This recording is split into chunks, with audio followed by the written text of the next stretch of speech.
Yeah. Party people, let me see you now.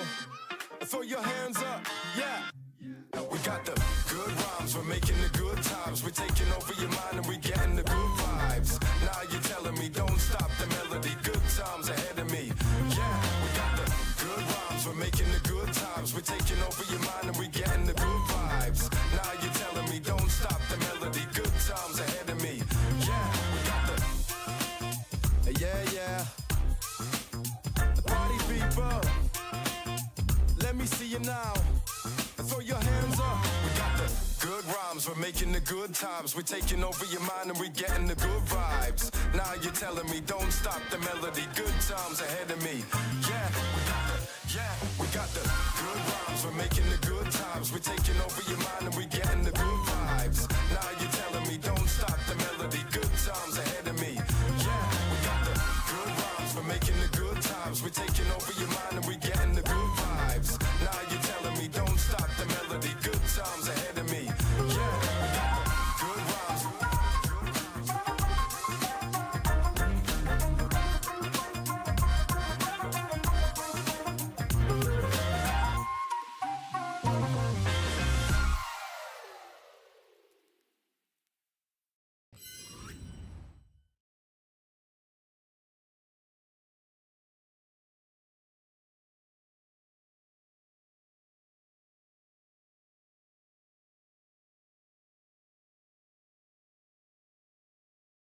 Still muted. Hi. I'm here.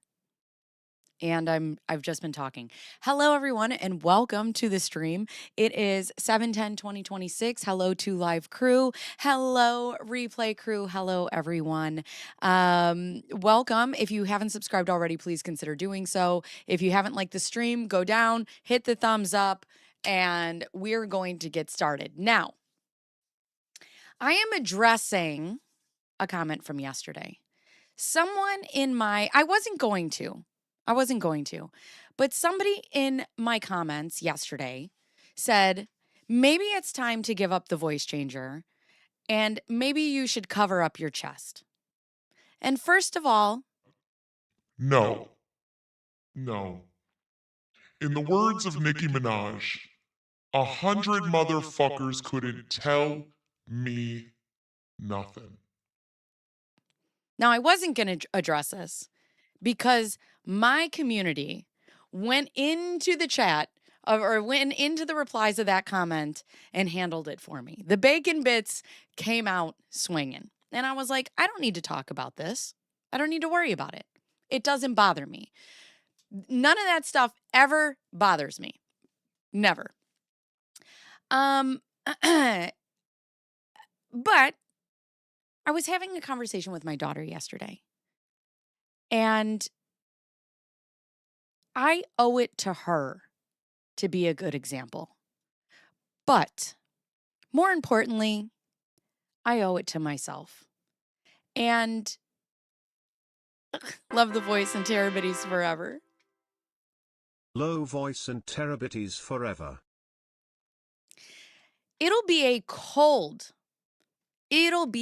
the coldest day in hell when I teach my daughter that it is acceptable to take critique from anyone, let alone a stranger, about what she wears and what makes her feel beautiful.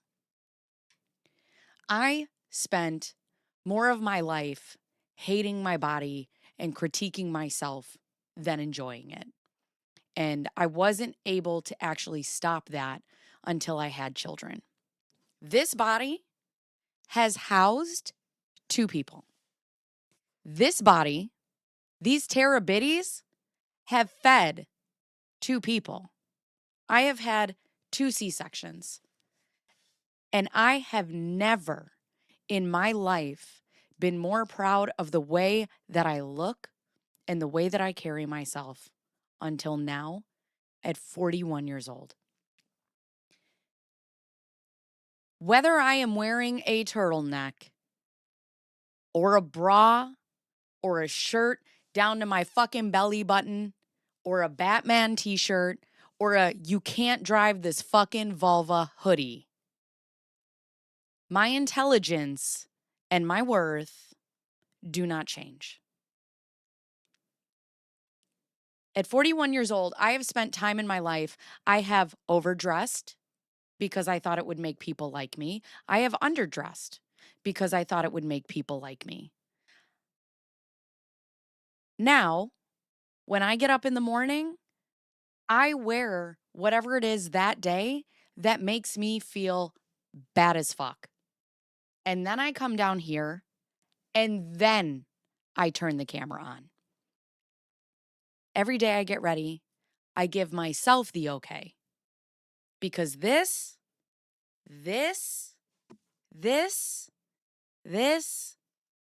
it's all for me. It is all for me. It is not for you. The fact that people come in here every day and they tell me that I'm beautiful or you look pretty today or you look radiant or whatever is a wonderful bonus. But all of this is acceptable for me before I even come down here. The fact that my confidence makes you feel insecure says more about you than it does about me.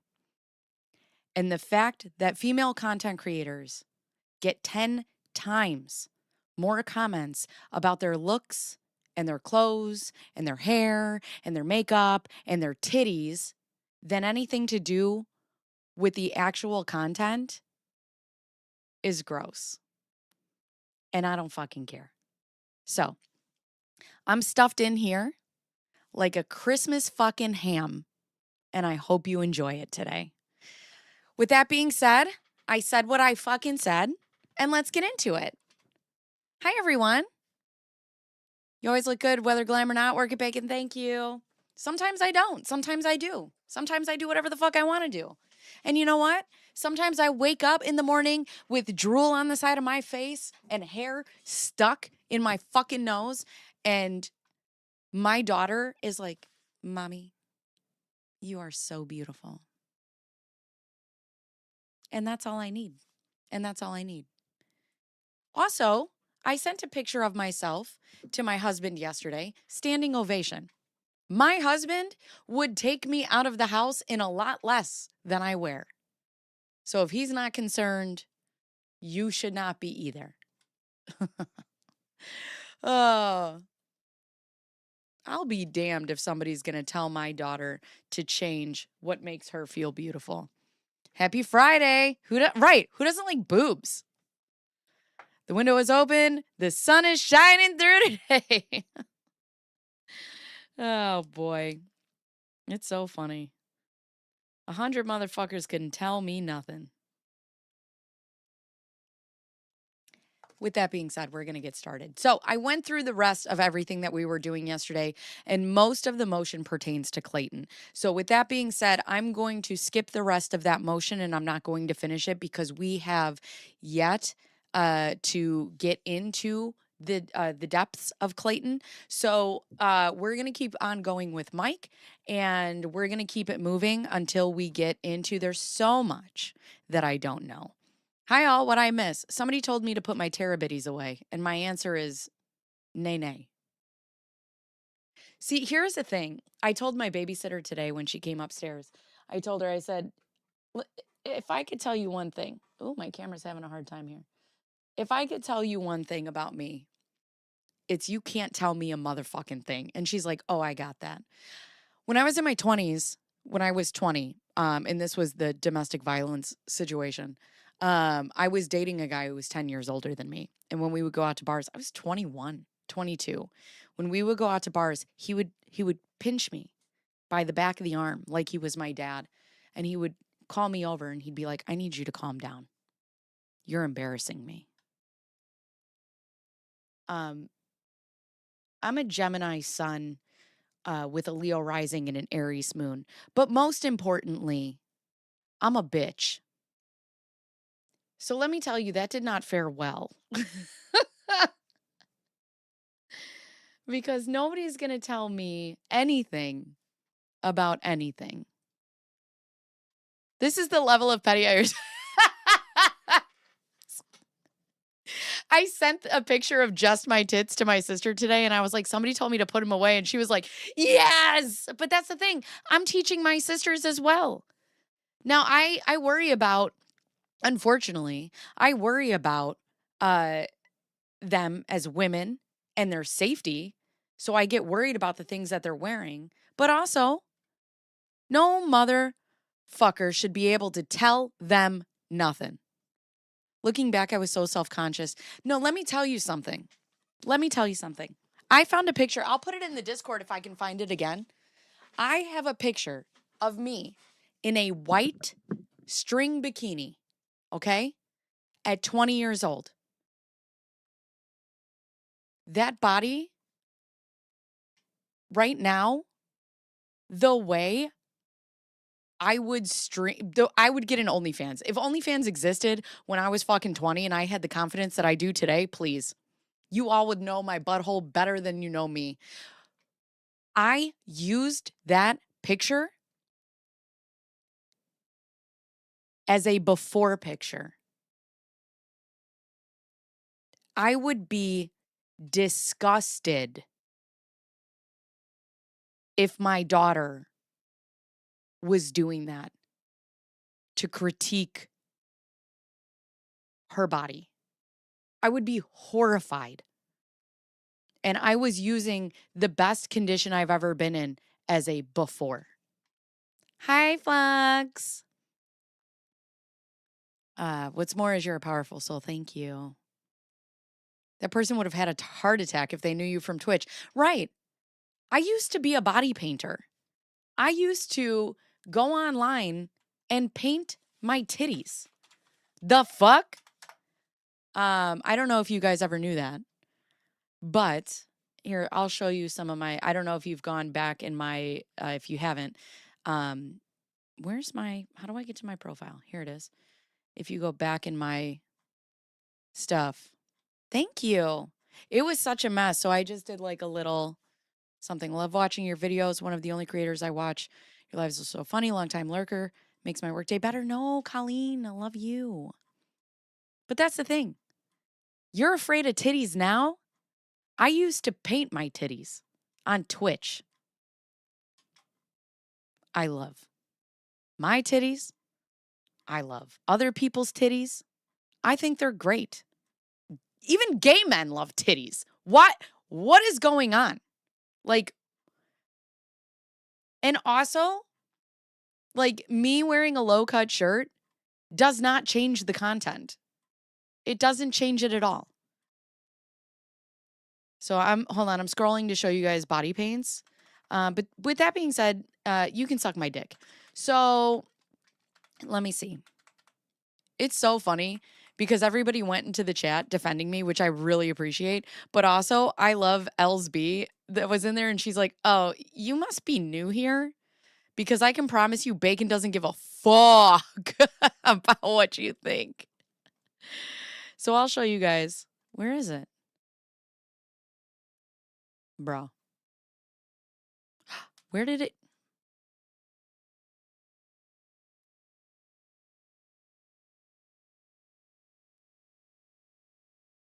Why? This is my favorite one and I want it to come up. Why is it not coming up? Oh God, what did I miss? Somebody told me to put my titties away. And I say, nay, nay. So, I'm going to show you guys my body paints and then we'll start.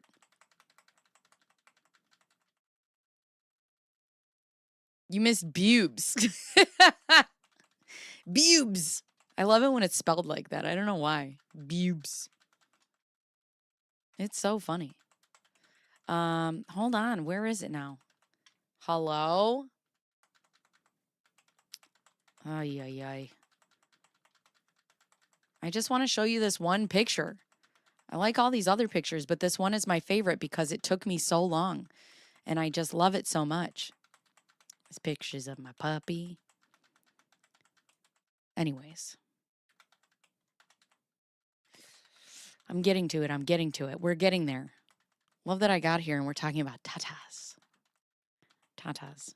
Put your favorite word for boobs in the chat. Question mark?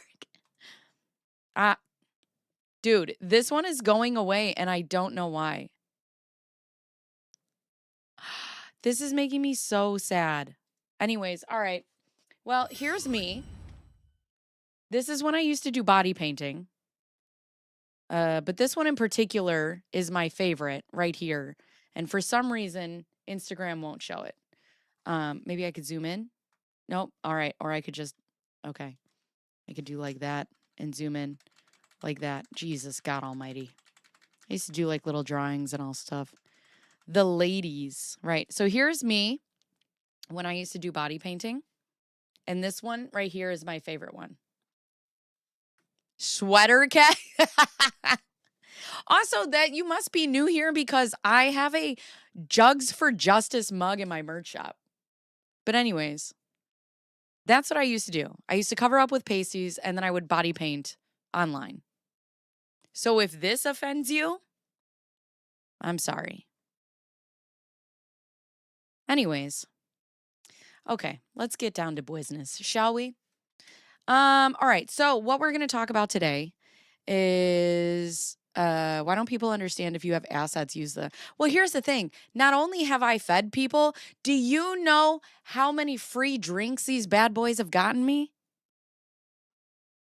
Hello?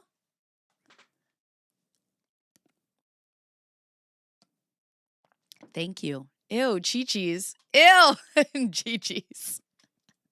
Fun bags. My brother-in-law called them cannons one time, and I was like, ew.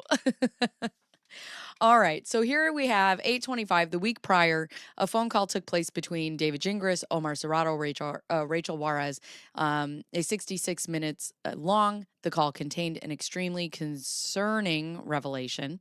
Gingras wanted to cross-examine Mike to strengthen his argument with the Arizona Bar Association. Gingras had received multiple bar complaints, including one from Michael Maricini, in which his egregious and inappropriate conduct was on full display. The bar chose to move forward with their case against Gingras. He needed Michael to answer specific questions upon cross-examination to help with his impending disbarment. Therefore, Maricini's counsel filed a motion to disqualify petitioner's counsel. And then that's what we're going to read today because that had to do with Mike, and I didn't want to read everything that had to do with Clayton. So we're going to end up reading this. Those at least paid rent. I mean, I did get free dinners. That was good too.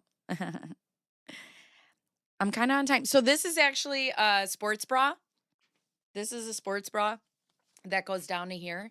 And this is a separate like sheer shirt. So there's that.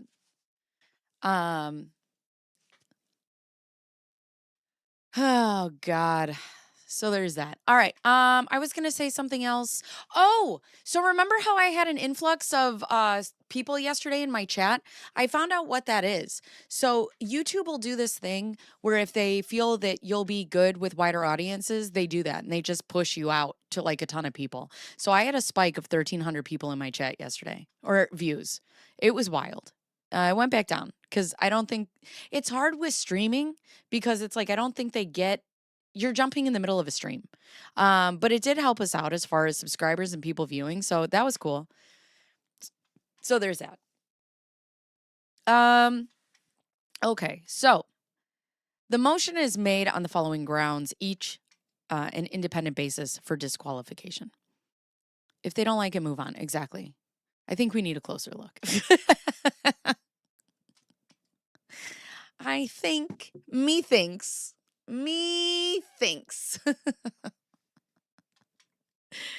Oh, God. Loving how I look, except for my boobs, which I have always loved and received a lot of positive attention from partners. Hell yeah. Especially from my up and coming, you're newly developing, talk show host. So there's a conflict of interest. So what is this made? Who is this? Oh, so this is respondent Michael Maricini. And this is from Omar. Another 141 pages from Omar. I texted him yesterday and I'm like, I know we don't know each other very well. I hope this isn't weird, but your lawyering is 10 out of 10. I appreciate it. Your writings are glorious and beautiful.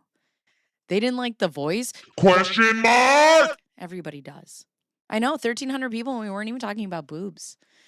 Go on and tell you what you should wear. Cover, play, scream is mind blowing to me. Right? Go get your own channel then. Go get your own channel. Go get your own channel and wear a turtleneck for all I fucking care. I don't. And let me tell you, sometimes the girls come out to play and sometimes I wear a hoodie. It just is what it is. But yes, no thanks. This is the level of petty that I am. Can't tell me nothing. Conflict of interest. Also, I saw that he was on a witness list as Mr. Gingrich. Has a personal conflict of interest that materially limits his ability to represent petitioner. He is the subject of a pending state bar disciplinary proceeding arising out of his conduct toward respondent in this case. Also, we haven't even started covering Gingrich yet, so I'm sure we will get there. At least the actual motion starts on page 7. Hi, Mostly Harmless. I love that name, Mostly Harmless Fuzzball. Freedom for Boobs, USA emoji, Sweden emoji, smiling face with hearts emoji. Oh, thank you. Thank you. Hi, Maddie. Thank you, Malin. These people would complain. Yeah, I know they would. Gonna go start from the beginning. You do that, Stevie. We love you. Boobs are versatile, and I love that for them. In this case, Gingrich has stated that he intends to use this case to elicit testimony from Maricini that will aid in his defense in the investigation into misconduct against Maricini. Mr. Gingrich's personal interest is defending his own conduct, and license creates a concurrent conflict of interest between his interests of those of his client in violation of Rule 1.7 of the California Rules of Professional Conduct. I also love, oh, yes, I'm going to do that. I'm going to do question mark, I promise you. Also, I love how this has become an Omar channel, and we're just reading Omar's stuff now. Advocate witness rule. Mr. Gingrich is a necessary witness on pivotal, contested factual issues in the DVRO renewal hearing, specifically his alleged misuse of law enforcement to have respondent arrested on a baseless charge of violating the DVRO, which is also the subject of the bar complaint involving Maricini, for which the Arizona State Bar has recommended an order of probable cause. Mr. Gingrich's dual role as advocate and witness contravenes Rule 3.7. The advocate witness rule, which generally prohibits an attorney from acting as trial counsel in a matter where he is likely to testify on a material matter. None of the narrow exceptions to this rule apply here, as Mr. Gingrich's testimony relates to a hotly contested incident central to the case, not to an uncontested issue or mere formalities. Petitioner's consent, if any, to Mr. Gingrich's dual role does not resolve the problem. Courts retain discretion and can disqualify an attorney witness notwithstanding client consent to prevail prejudice to the opposing party or confusion of the fact finder. And then what he cites as case law. Start dressing up more. Let's go, Holly. That's right. Look good, feel good. Listen, my outfits are typically head to toe Costco, okay? In the background. Oh, yeah, you know, it's Omar. That's right. Prejudice to respondent and threat trial fairness, allowing Mr. Gingrich to continue as counsel. Under these circumstances, will prejudice respondents' right and undermine the integrity of the proceedings. Mr. Gingrich's personal stake in the outcome, avoiding self-incrimination or further discipline, creates a risk that his discovery is driven by self-interest rather than his client's best interests. His presence as trial counsel will also force respondent to confront and possibly cross-examine Mr. Gingrich as a witness, an inherently prejudicial scenario that blurs the line between argument and evidence. This dual role could mislead or confuse the court, impugn the integrity of the judicial process. Oh, also, guys, I have to tell you, I have to go a little bit early today because I have a meeting. I got something I got to take care of offline. And then we have respectfully submitted Big Daddy Omar Serrato. Introduction and background. Laura Owens has a DVRO. The parties entered a stipulated agreement, resulting in a 2-year klutz. The order issued without admission of wrongdoing by respondent.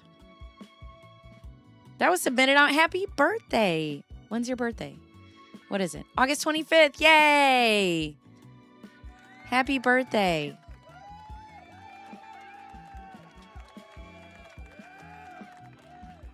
A hearing was held. Respondents' objections and without finding of abuse, the court granted a 5-year renewal. Let's see. Gingras attempted to illegally engineer respondents' wrongful arrest during the DVRO period by misusing the restraining order in this case, involving law enforcement under false pretenses.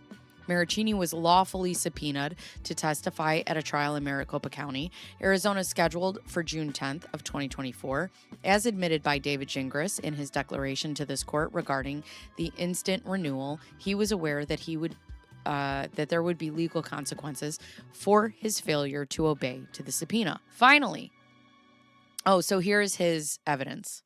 Hi, Wallace. August 2nd, Leo. Let's go, Leos. It is doubtful that Gingras, who's been in practice for roughly 25 years, has as profound a misunderstanding of the law that he reasonably believes Michael violated the DVRO by complying with a validity issued subpoena. I'm trying not to read the same things over and over again.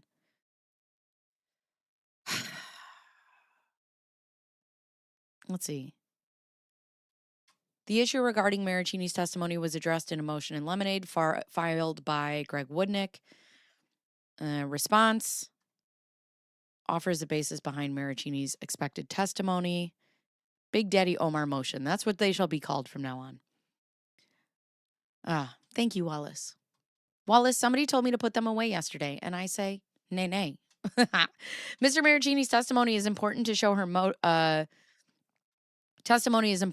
motive, intent, plan, preparation, knowledge, and absence of mistake. There was extensive litigation in San Francisco regarding these parties. Owens claimed to Maricini that she was pregnant with his twins and that she miscarried. And then he puts in all of the evidence for that. Gingras attempted to harass Maricini through social media through his former attorney, Randy Supalek, and ultimately with the Phoenix PD in an effort to intimidate a witness into not testifying at trial. Fun Bag Friday!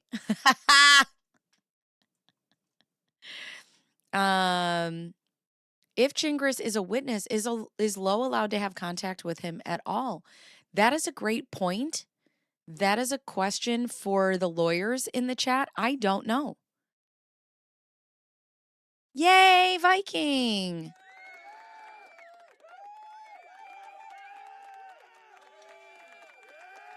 He then contacted court security to explain the situation. They said no. Then he calls the police, and they're also like, hey, we're not doing that.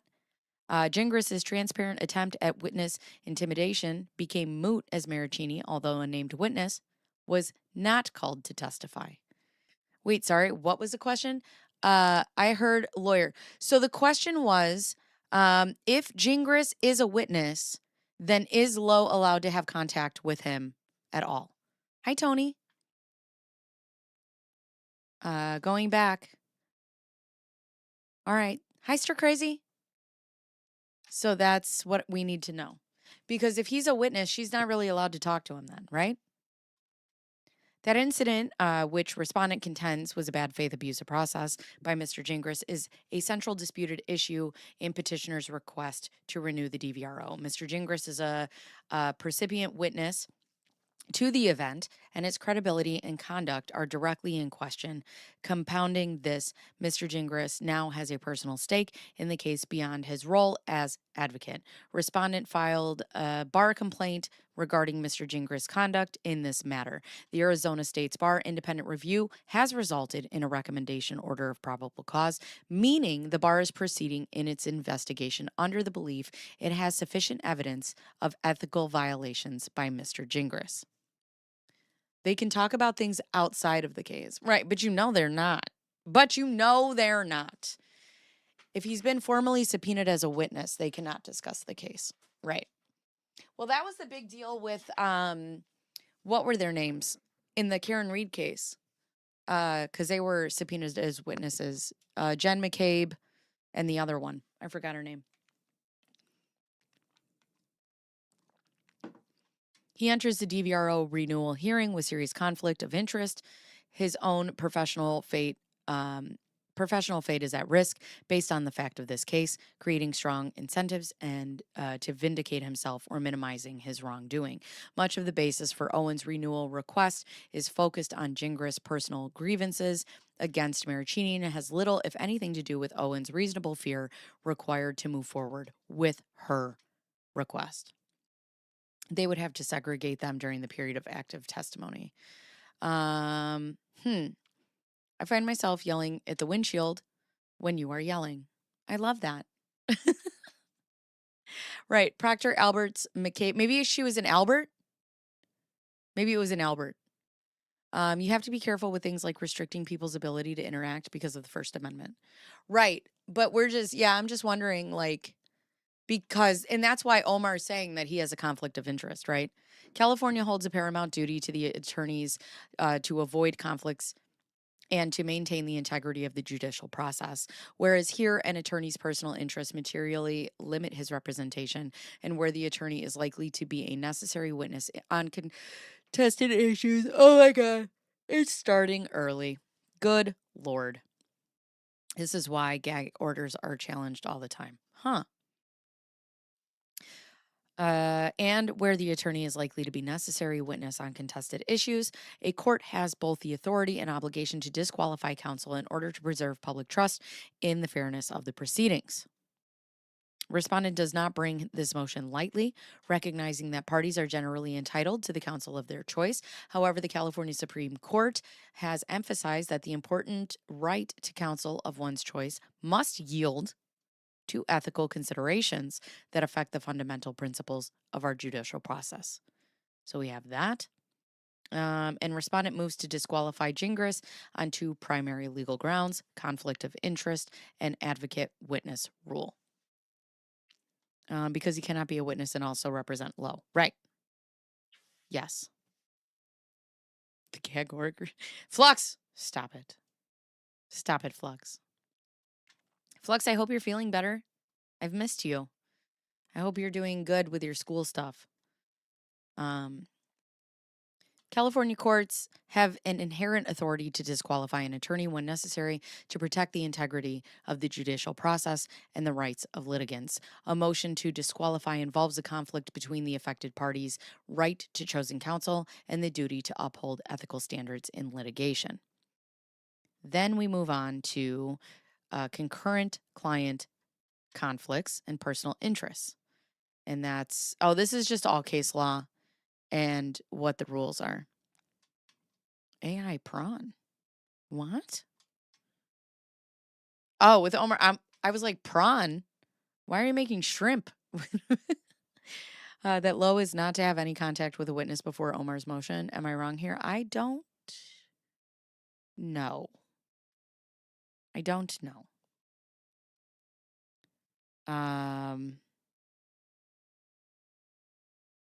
Let's see. You don't want to get food poisoning. Right. Okay. So here's the argument. That was all the case law, but here's the argument. David Gingras' personal interest in avoiding discipline conflicts with his client's interests. Gingras' ability to represent petitioner with undivided loyalty and independent judgment is materially compromised by his own personal interests in this matter.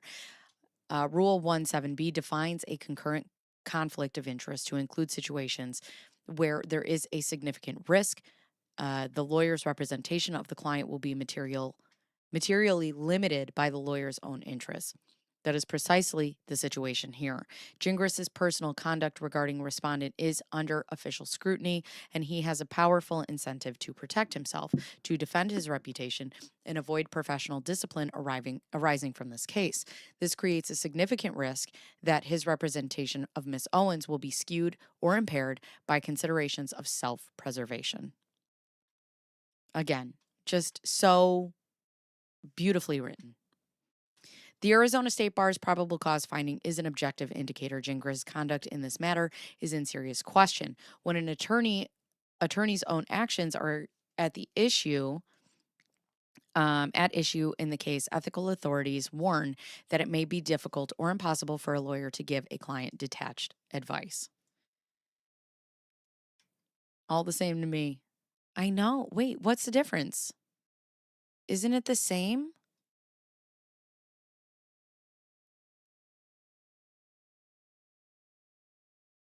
Isn't a prawn the same thing? Aren't they all the same? Also, I'm hungry. I'm always hungry. In Arizona, when the witness list got out, there was a document that says Lowe is not to have any contact with the witnesses. Huh.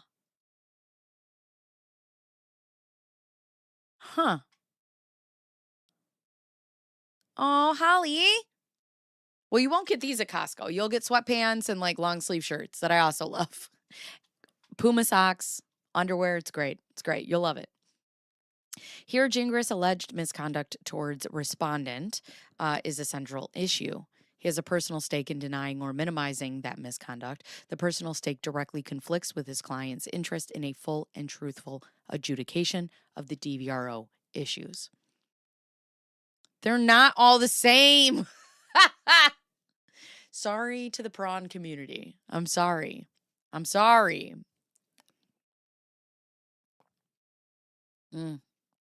Let's all think about shellfish, shall we? If certain evidence in the renewal hearing might vindicate respondent's claim of attorney abuse and thereby bolster the state bar charges against Gingras, Gingras has a temptation to downplay or suppress that evidence, even if it might be relevant to Mrs. Owens' case. Conversely, Gingras might be tempted to overemphasize or even fabricate justifications for his prior conduct to protect himself, evidenced by his major emphasis on the incident related to the Arizona bar investigation highlighted in his declaration, thereby diverting the hearing's focus away from Mrs. Owens' actual interests. In either scenario, his personal interest in avoiding discipline pulls against his client's best interest in objectively fair presentation of facts. I love that right here. He's just like, yeah, he'll just make shit up. He'll just do shit. Oh no, am I late for Shrimp Talk? You're right on time, baby. Right on time. Right on time. California courts have recognized that an attorney who's simultaneously defending his own conduct while representing a client in the same matter operates under a disqualifying conflict. So you can't do that. Here's more case law about disqualifying. In this case, disqualification on conflict of interest grounds is warranted because Gingras' personal interest in his own disciplinary outcome is paramount and irrevocably at odds with his client's interests. You know, I have to ask, you would assume, right? She read these motions. I've read all the motions that have ever come across my desk when I was going through the thing that I was going through. I read all of those motions. So I'm going to assume that she wrote or read these. I'm going to assume she would want to read these. Is there no part of her that looks at these and is like, you know, maybe he does have a point and this is not for my best interest? Or do we think that she's not allowed to, or not allowed, but she's not capable of believing that? I wonder if there's any part of her that's like, What's happening to your likes and views right now? What's happening right now? I don't know. What's wrong with him? Hi, Lon. Justice for micro antlers. Thank you for the 5. She's incapable of it. But Jess, that's the thing, right? Like you would think that she would have the wherewithal to read this and be like, "Hold on. He's got a bit of a point here." Like he really I don't know. Like wouldn't you want to think that because here's the thing, right? Laura has no personal attachment to Jingris. And you would think that she would want to look for self-preservation in her own life and look at this and be like, maybe this isn't the best fit. Maybe this isn't the right thing to do. Maybe this isn't the best thing to spend my money on. I don't know. Holy shit. I feel like what is going on? What is going All right, I don't know. I don't trust this anymore. I don't trust this. Little baby no thoughts is absolutely not. Yeah, I don't know. It went up yesterday and then it went down. Here's what I'm going to tell you if you guys are in chat. My name is Bacon Bears. Welcome to the chat. This is called That's My Opinion. Thank you for the sacrifices. We have a really good time here. I go live almost every day. We talk about crime. We talk about internet accountability. But most importantly, we fucking have fun. We have a really good time. If you guys are new, if you could like the stream, if you could hype, if you guys want to come into chat, we would really love to have you. It's a really great time here. So if you guys are serious and I'm not getting botted, join the party. We appreciate Charlene. Thank you for those memberships. Let's go ahead and hype for everything that's happening. Let's go ahead. Dr. Doom, I swear to God, I have not bought a goddamn thing. Welcome, newbies. I am King Julian. All hail.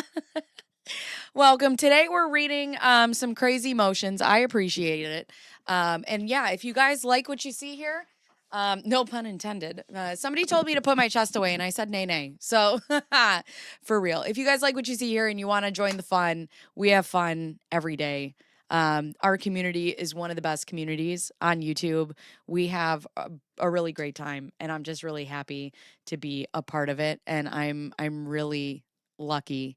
But yeah, all right, trial song. I don't even know what to do with this many people watching, but let's do trial song, shall we? Because that's what we do. We tell After Laura hours, I will punch you. Go to trial, Laura Owens. Do it, do it. We believe you. Tell your story. Go to trial. Yeah. You're not a liar. We believe you. G-Unit. Do it, do it. Hey, Laura Owens. Go to trial. We believe you. Everybody else is lying. Go to trial. Laura Owens, you can do it. We believe you. Everybody else is lying. Also, if you are new here, we are covering a case called the Laura Owens trial. She has claimed with 3 different men that she was pregnant and she wasn't. And then she had, 6 pregnancies and 456 abortions. So we are going through all of the motions. We are deep diving this case. I have so many long form videos. If you're interested in watching those, I have those on my channel. If you are new here and you enjoy, put a 1 in the chat. If you're new, we would love to welcome you. Come dance with us. And let's get back to the task at hand, shall we?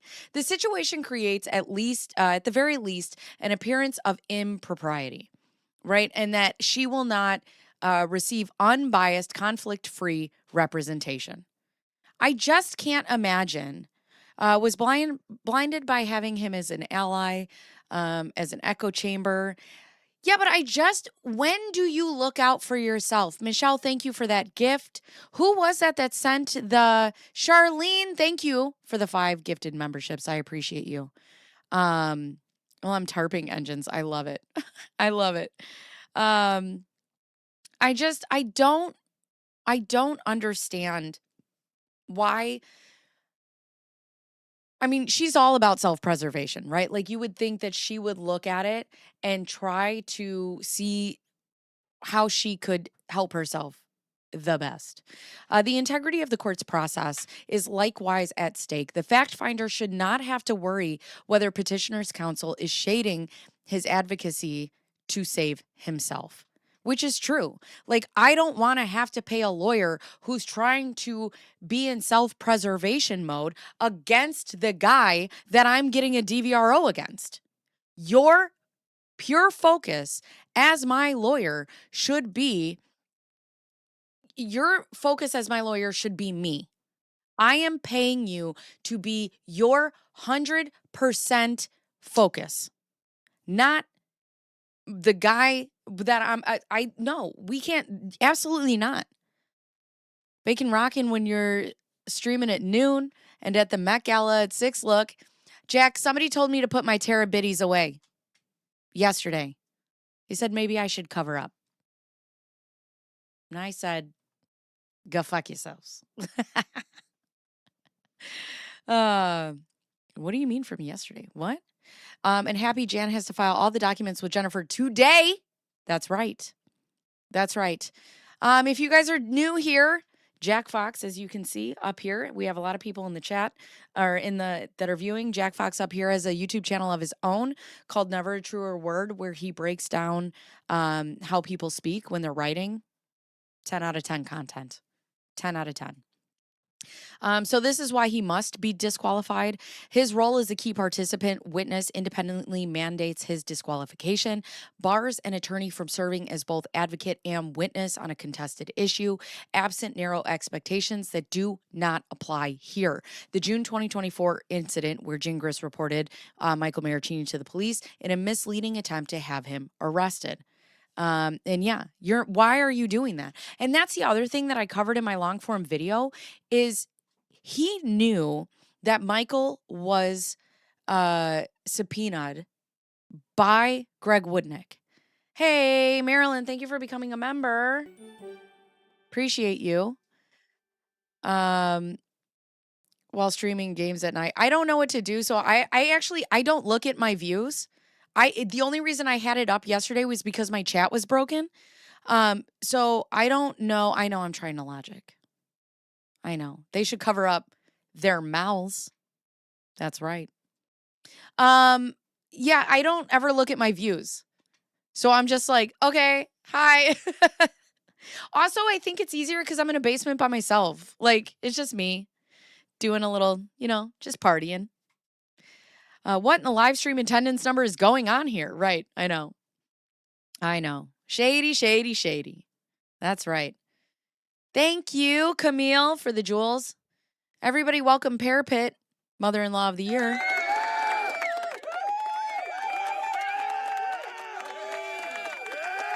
All right.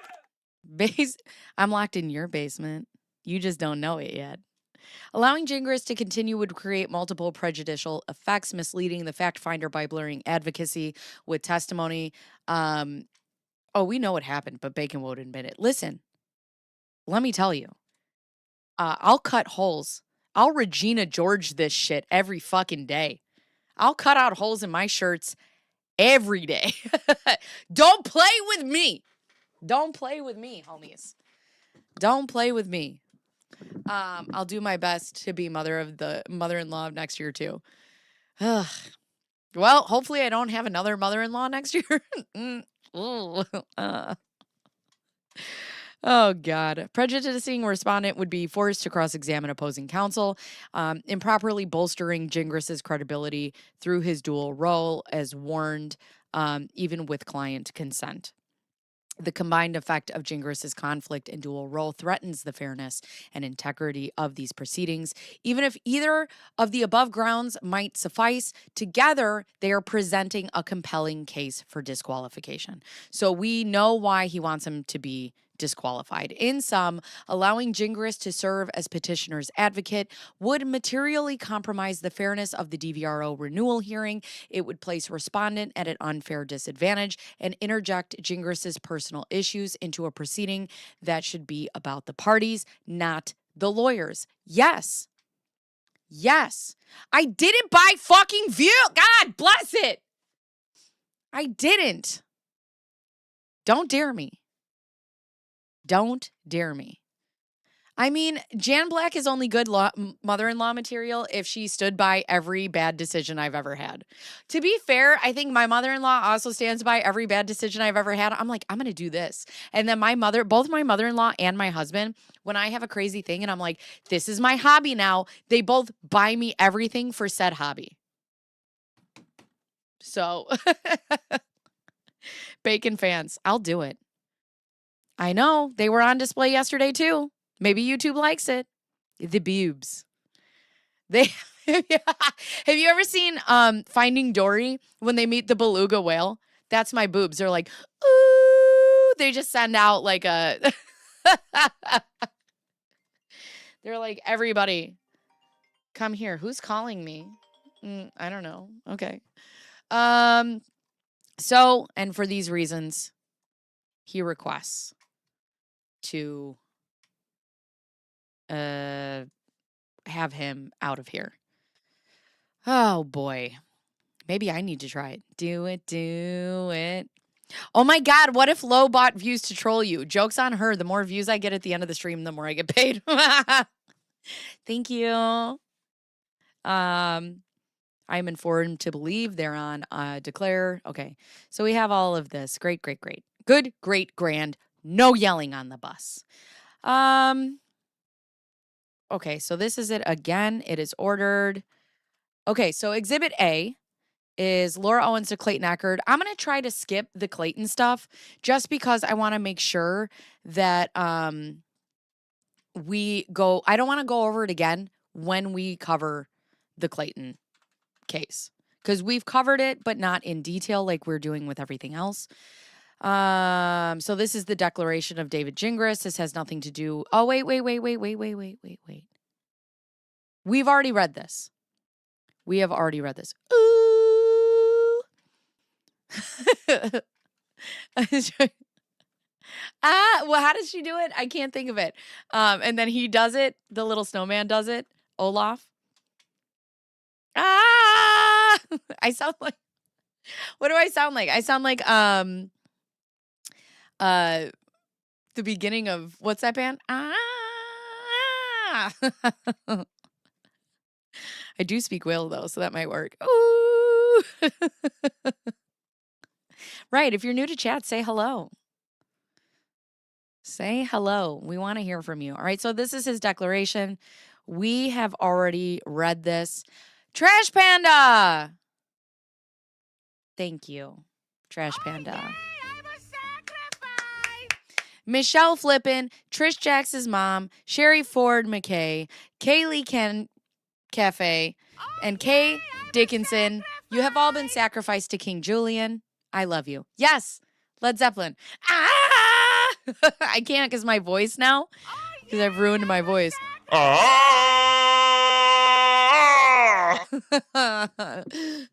God. All right. So we've already read the declaration. This was the other day. Dear Michael Maricini. Oh, so this is from the Arizona State Bar. Dear Michael Maricini, we have completed our investigation into the matter listed above. Too many morts. I have too many morts. There's so many morts. Thank you, Trash Panda. Man, you guys are you sound great, honey. Oh God. We have completed our investigation. After our investigation, we have decided to recommend the Attorney Discipline Probable Cause Committee, ADPCC, the following disposition of the matter: order of probable cause, which thoroughly investigated this matter, which included reviewing the charge, Mr. Gingras's response, and Mr. Gingras's supplemental responses. We assume that as a complainant, you do not object to our recommendation. Nevertheless, you have the right to object. So they're moving forward with these. Bar guy enters. Bar guy. Oh yeah. I was like, wait, what? Okay, so this is when he wants to talk to Greg. We went over this again yesterday, and he says that Laura has no problem speaking to the guy that she claims that she is so afraid of. Hi, Betsy. Sorry, I missed your hello in the chat. Sorry. Okay. And then we have Exhibit E. Exhibities as EDB calls them. Yes. Clayton Eckerd, Laura Owens. Okay, so this is Clayton Eckerd. So we have this. We'll get through that when we go through the Clayton trial and everything with that. Clayton Eckerd. Exhibit F. Let's talk about lies. Ooh, I haven't read this. I love this. Betsy, lurkers make the world go round. All right, let's get some music. What music should we have for reading his blog, friends? What do you think? Some sillies? Some sillies or dramatic? Like silly dramatic? I like it. I like a silly dramatic vibe. Let's go. Start browsing. No one in the office today, so we love that. I'm usually plan B. I work second shift, and I'm supposed to be asleep right now. Harmless fuzzball. Yay. Exhibit titties. Exhibit titties. Vampire music. Oh, God. I'm late as always, but I didn't think your shirt was too much or too little yesterday. Was it? It was a shirt. Yeah. I don't know. People apparently have a problem with the bubes. Bubes. The prawn. I don't know. It's like, let's go dramatic, but like ironic dramatic. Oh, yeah, this is good. This is good. I like this. All right. Are you guys ready? Let's do it.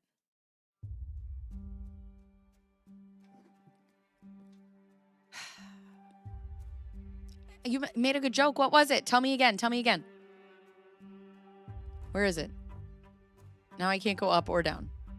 Clearly YouTube doesn't have a problem, obviously. All right, well, you guys are going to see a lot more of them. I'm going to tell you right now, my husband, after I tell him about what happened in chat today and how many people were here, he's going to be like,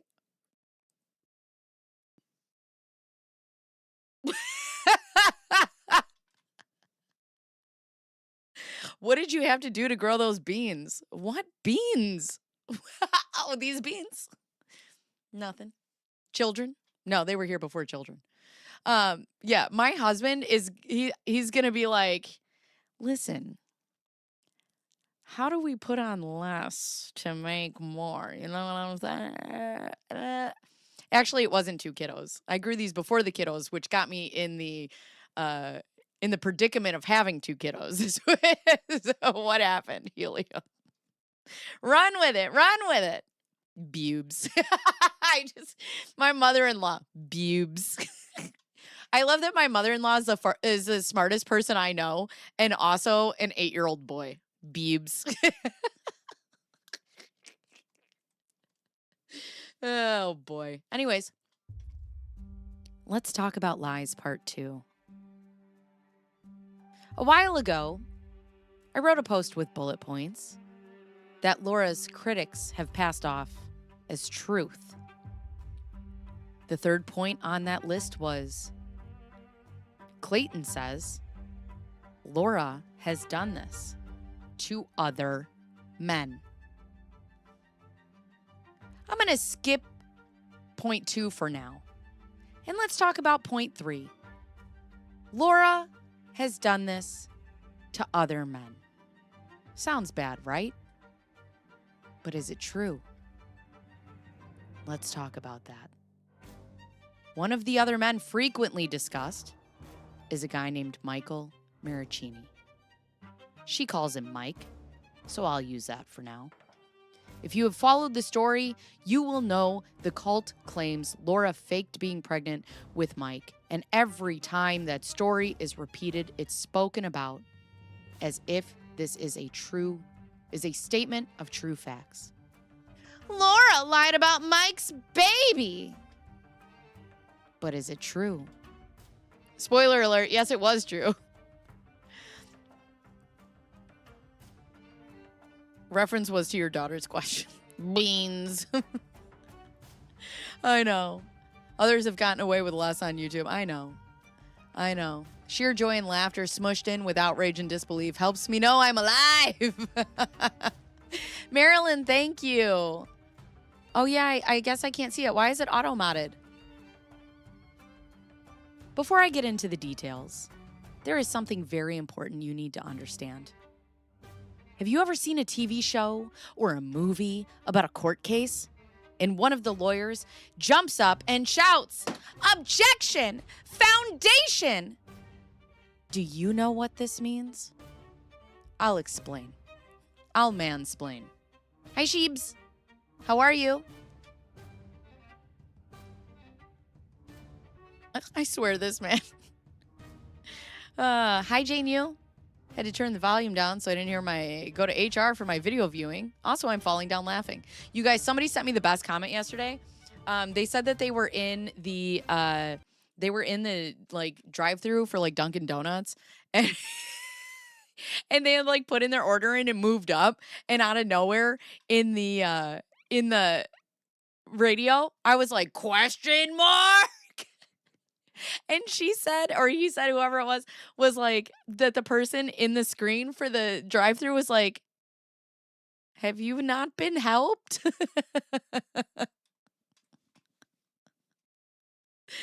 Oh my God.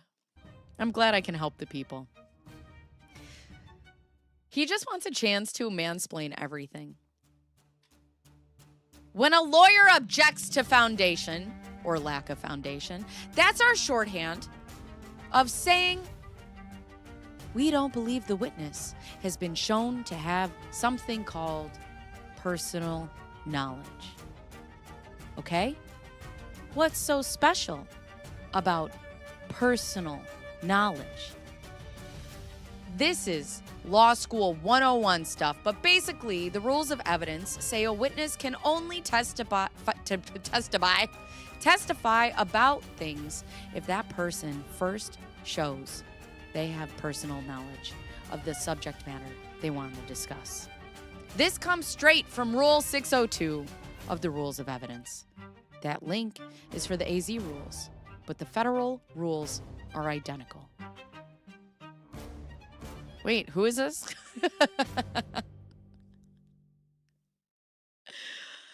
This is his blog, Lyle. And I'm not that way inclined. We're all that way inclined. Listen, it doesn't matter. Gay, straight, sideways, they, them, non-binary. Everybody loves boobs. Hi, Sarah. I didn't see you creeping in there. Hello. Hello. Rule 602, need for personal knowledge. A witness may testify to a matter only if evidence is introduced sufficient to support a finding that the witness has personal knowledge of the matter. Evidence to prove personal knowledge may consist of the witness's own testimony. This rule does not apply to a witness's expert testimony under Rule 703. Hi, Minky Mooncat. That text is pretty dry. Ha! Ha! So let me get it wet, shall we? I'm sorry, let me paraphrase. Witnesses aren't allowed to blow smoke out of their asses. You must not know about TR and B-hole. If a witness wants to say something is true, they first have to answer one question. How do you know that? Here's an example of how this works in practice. Let's say you are involved in a case and you want to prove it snowed in Hawaii on December 25th of 2023. So you call a witness to the stand and ask them, "Witness, did it snow in Hawaii on December 25th of 2023? If this happened in court, your opposing counsel would immediately object. Why?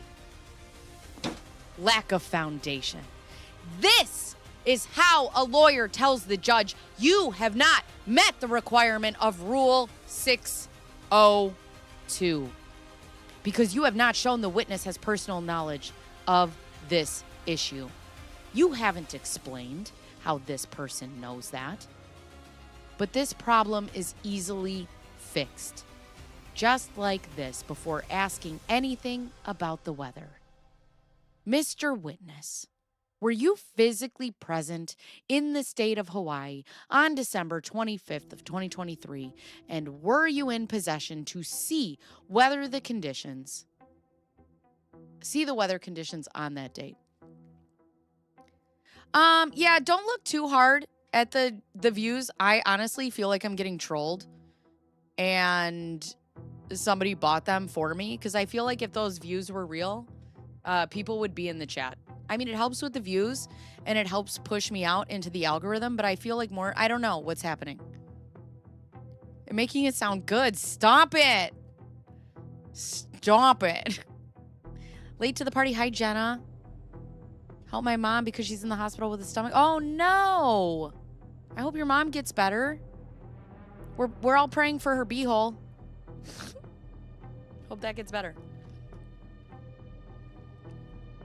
I don't know. I feel like I'm being trolled right now. I guess that's why I'm not taking it too seriously. Assuming the witness says yes, you then ask if they saw any snow in Hawaii on that day. With that simple intro, you satisfied the requirements of Rule 602 by proving the witness was in a position to see the weather in Hawaii. You answered the question. How do you know what the weather was like in Hawaii? This quick little bit of foundation shows the witness has personal knowledge of the weather conditions in Hawaii on the date in question. And much deserved. Thank you, Holly. I appreciate you. I just, I don't know. Yeah, I mean, it's held pretty steady. I don't know. We'll see.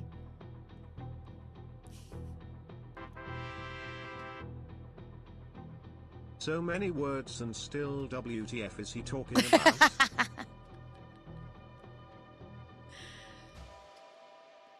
I know that's boring and technical, but trust me, it matters! Why is he yelling? This might be too, thank you for that 5, Lyle. This might be too dramatic. I think this might be too dramatic. We need I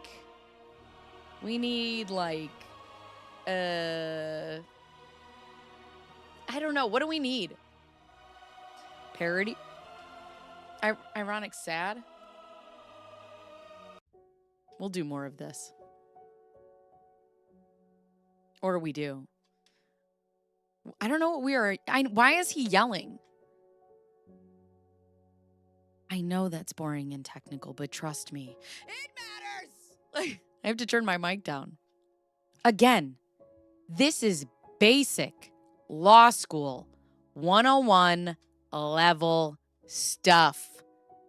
You noobs. Oh, you guys want clown music? All right.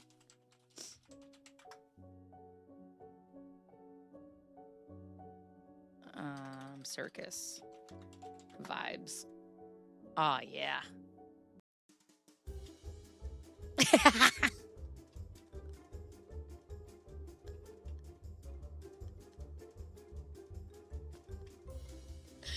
This is it's still accessible because it's in Omar's motion. But if a witness can't show they have personal knowledge of a thing, that witness will not be allowed to testify about that thing. Period.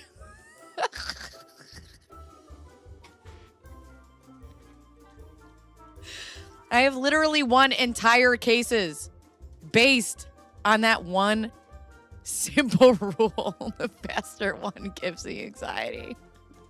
Hi, Gen X lady. How are you? Oh, my God.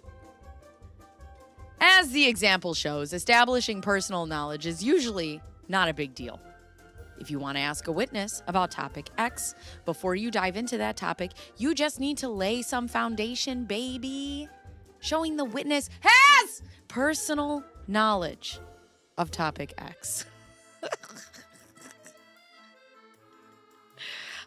Yes, the explanation for the outfit, it's at the very beginning. I did a little TED talk about it. But the point of the matter is, somebody told me to put the terabitties away yesterday in a comment and said maybe you should put your chest away, and I said nay, nay, nay, nay, because 100 motherfuckers couldn't tell me nothing. Ha ha. Ha ha. The way this is written, if you want to ask witness topic about topic X, before you dive into that topic, you just need to lay some foundation showing the witness has personal knowledge of topic X. It's easy. Assuming the witness knows what they are talking about. But most non-lawyers, like you fucking losers in JFC, would never think about this. Yikes. Exactly. Okay. With that boring intro behind us, let's get back to the story of Mike Maricini and why his deposition transcript is so completely devastating for the anti-Laura crew. The full transcript is at the end of this post, but I'll give you a summary.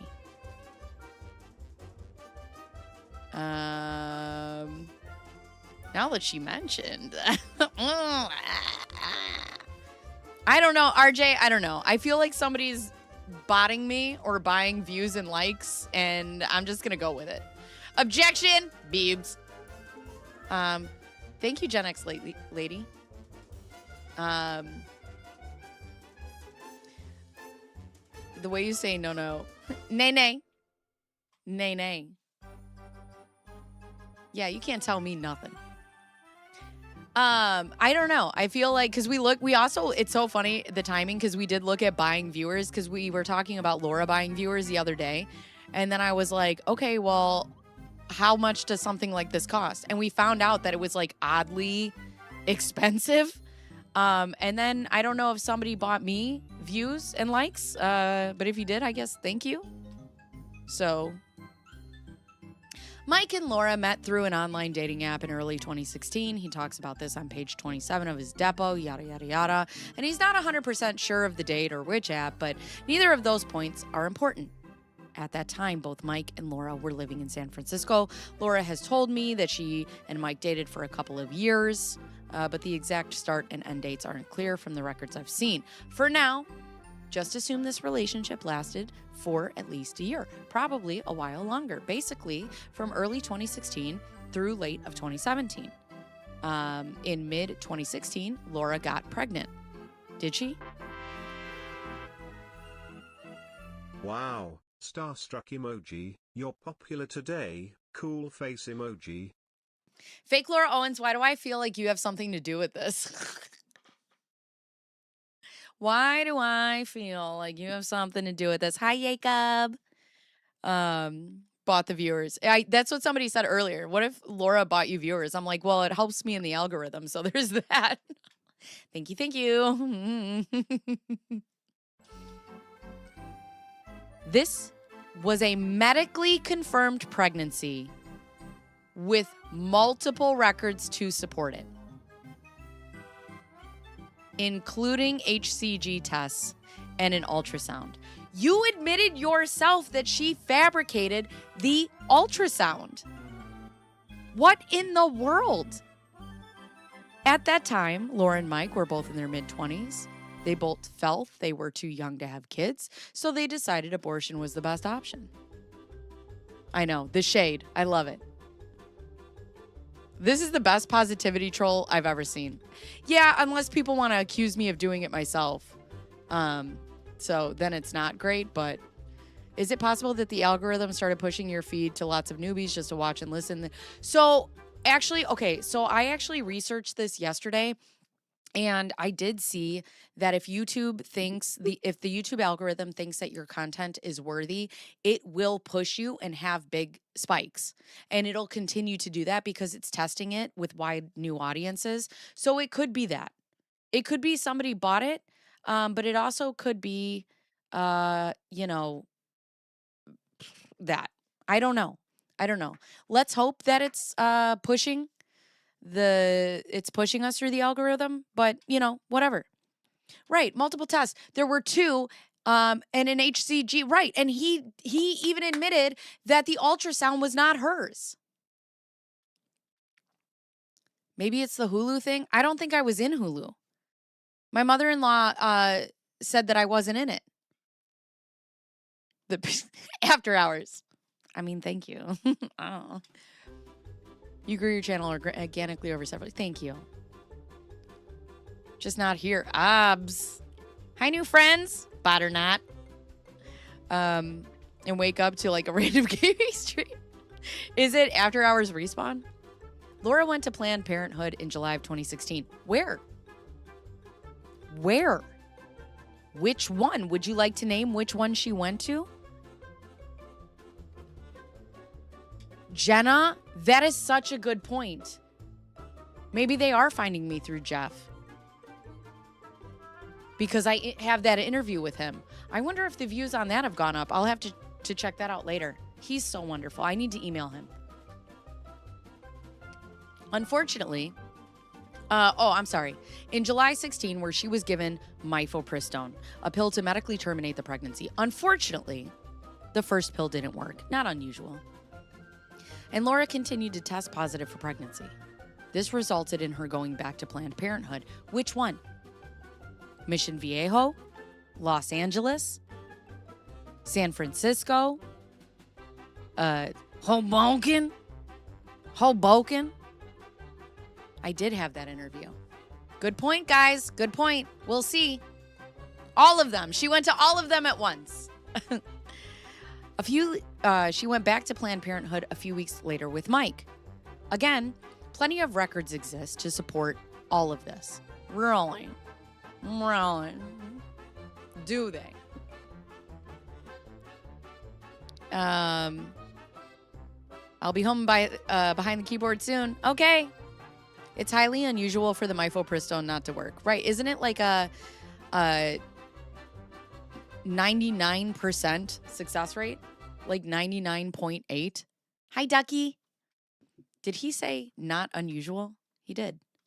It's not unusual, in parentheses, for it not to work. Where is it? A pill medically to terminate the pregnancy. Unfortunately, the first pill didn't work. Not unusual. Not unusual. When I was doing the statistics for my video, mifepristone has a 99.8 pristone effectiveness. 95 to 99%, especially when taken alongside misoprostol. So there's that. Yeah, and then there's Walnut Creek. Thank you, ML San Jose, right?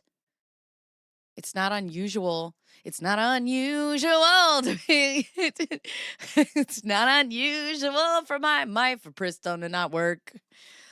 Who take pills in their vagina? Anyways. Oh my God. According to Laura, this was not an issue of her getting pregnant twice. A few weeks later, and certainly not faking pregnancy twice. Certainly not. She got pregnant with Mike once! And it took a couple of doctor's visits to terminate the pregnancy. Mike participated in all this and was fully aware that Laura was pregnant, and then jointly made the decision to terminate it. Wait, who put the pills there? She did. And then she yelled at Greg, and she was like, Who puts pills in their vagina? well, who the hell can get pregnant twice if you never got pregnant once? Banana.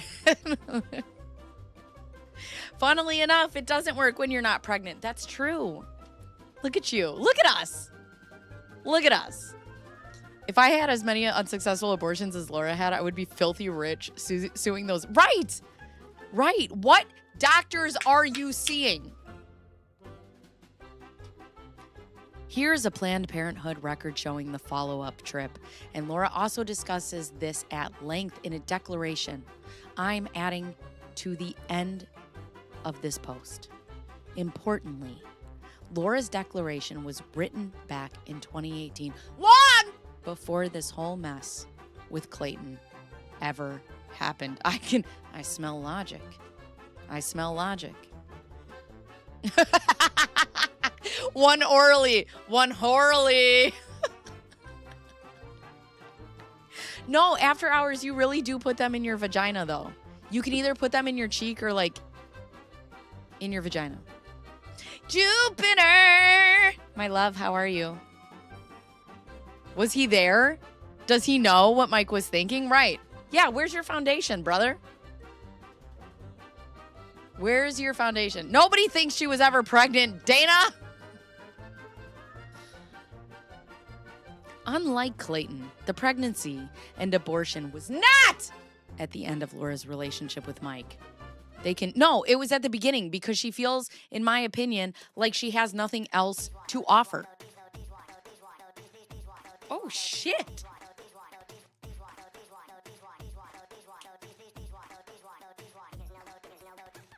What is this song? Good Lord. Okay. I had to change that. The first pill stops the pregnancy, and the second one starts the expelling process. And it wouldn't only terminate one if it was pregnant with twins. But what if one of the twins played parkour?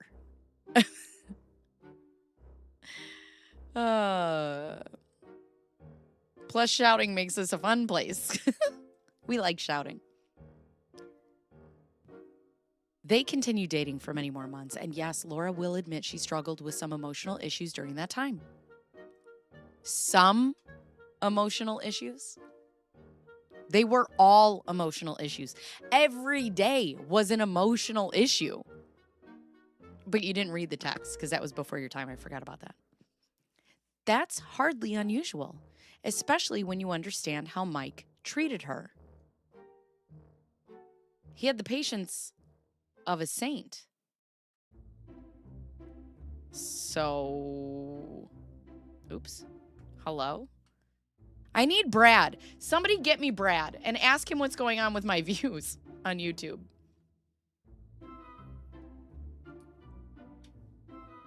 She didn't struggle, right? Oh, emotional damage. We've been hit. Emotional damage.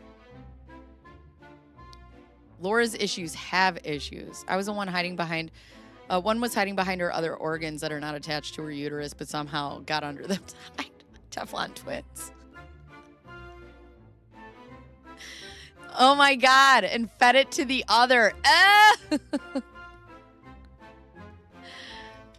During their relationship, Laura was extremely generous with Mike, with her parents' money. She paid to take him to Dubai with her parents' money. She bought him expensive gifts, including a $10,000 watch with her parents' money. She claims Mike even called her his sugar mama. Yeah, but misoprostol can be taken the other way. On December 30th of 2016, Laura paid for a trip to Iceland with Mike. According to Laura's declaration at the end of this post, the Iceland trip cost at least $15,000. And I emptied my childhood savings account to pay for it. You told him that this was a business trip.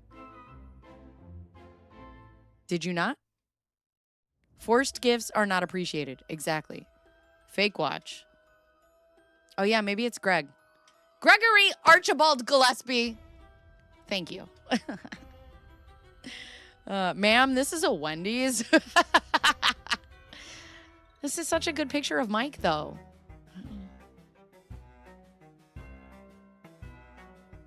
This is such a great picture of Mike. He should keep this picture.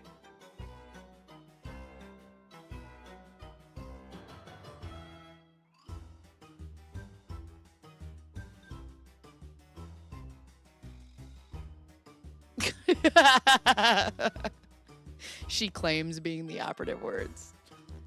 I've called my wife Sugar Mama since she's almost made a hair more than me. I also joked that she was 2 promotions away from me retiring in my 40s. Dude, I'm trying to retire my husband so bad. Ugh. Someone AI him hugging a bear. Someone AI him hugging Clayton.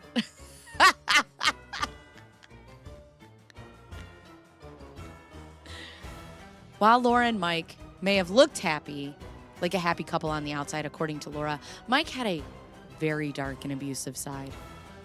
In her declaration, that you should all just take as fact, because what is evidence? In her declaration filed in California back in 2018, Laura described the verbal abuse she received from Mike on the flight back from Iceland. This abuse was witnessed by a fellow passenger, a complete stranger, who later confirmed Laura's version of what occurred. If I read another motherfucking thing about this Reykjavik trip, I'm going to punch myself in the face. I used to use this song. I like it a lot.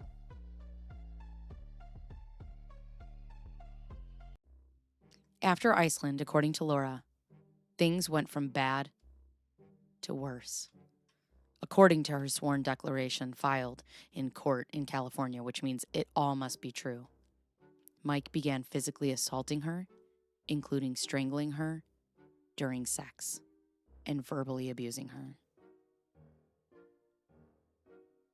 Ooh, that's nice. Gasps in space.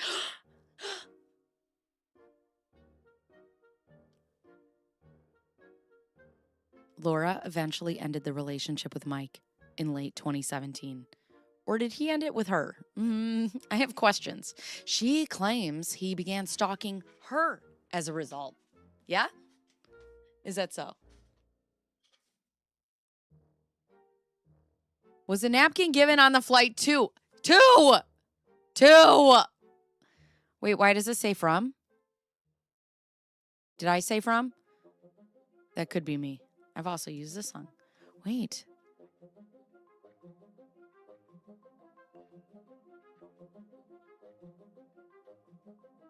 Wait a second.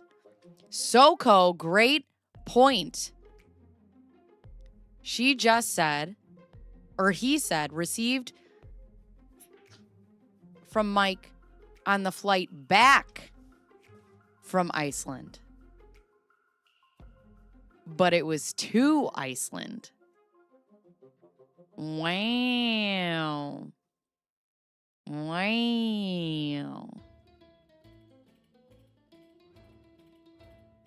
I like it. Nice catch.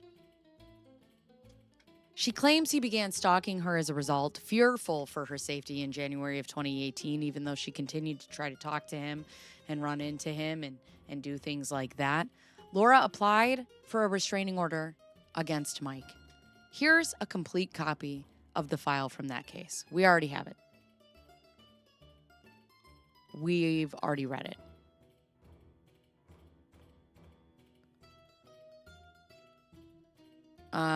Not one text message, not one. Did you ever see MM being mean-spirited? No.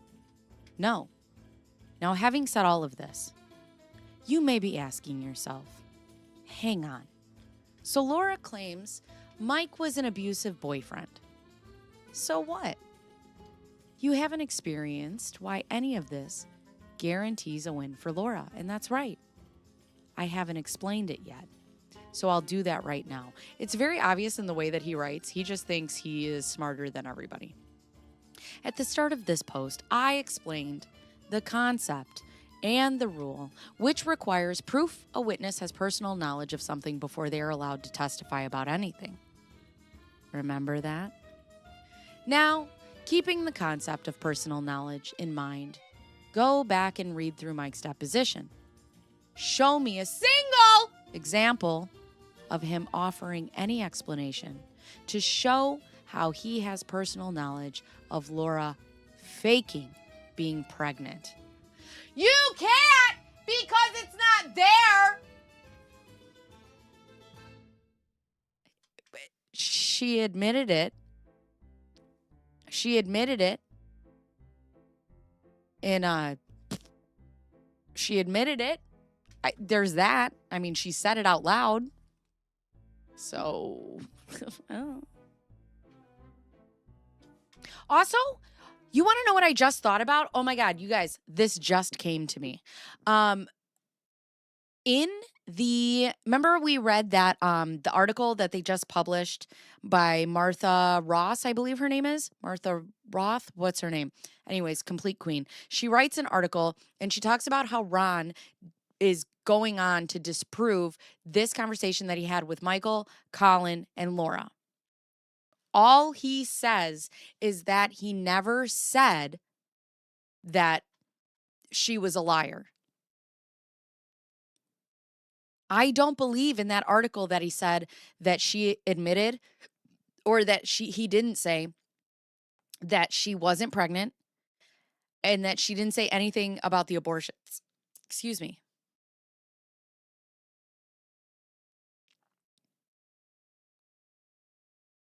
Laura admitted it, right. But I'm asking about, hi, Toadette. I'm asking about the article that we just read where Ron came out and he's like, that's not what, I didn't say that. I didn't say that. But he didn't say anything about the pregnancy and he didn't say anything about the abortion. I find that interesting, unless I'm misremembering. Also, I need to send a picture out to chat that it's stream time. I forgot to let the Instagrammers know. Anyways, it's not personal knowledge.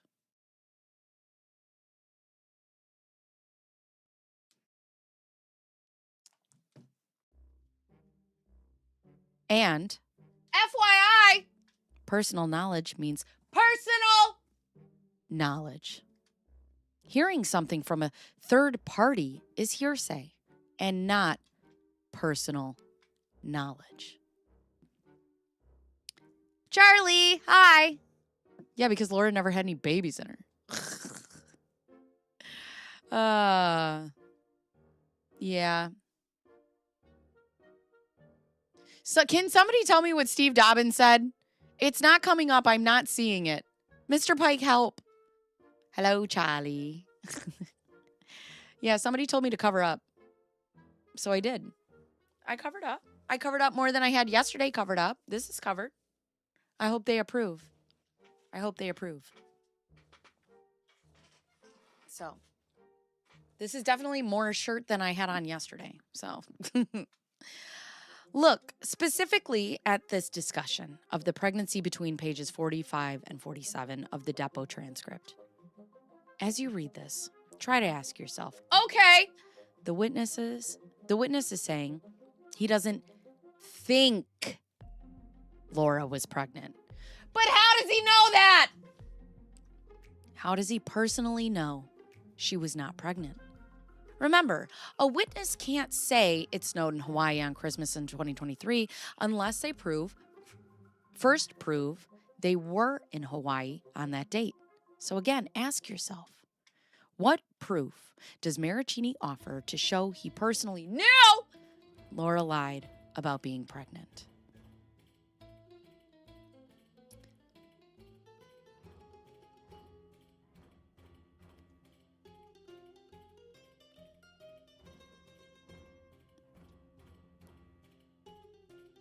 I don't know how to feel about this comment. I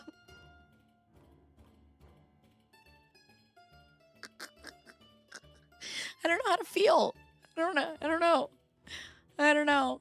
Thank you, Charlie. I don't know how to feel about this, Jack. What the fuck? Why are we shouting? I know. So, true crime, somebody in the comments was like, oh, hey, how you been, Loca? How's packing? Hi, Andrew. The shouts are everything. What the hell?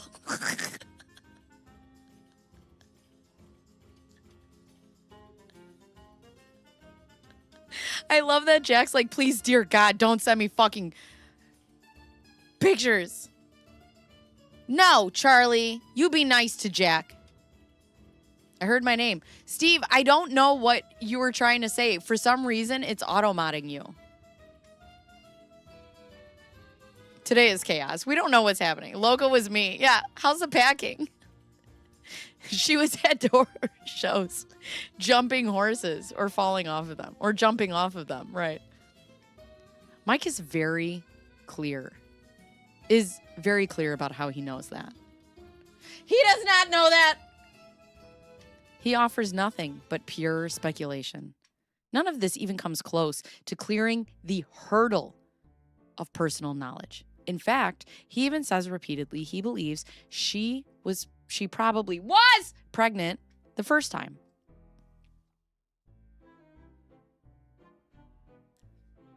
Chuck my phone in the lake. To be fair, I'd probably be sending it to your wife, so. But apparently, he forgot the first time was in fact the only time. Maybe he has memory or mental issues. Mental issues? Bro. You're the one with a blog, my guy.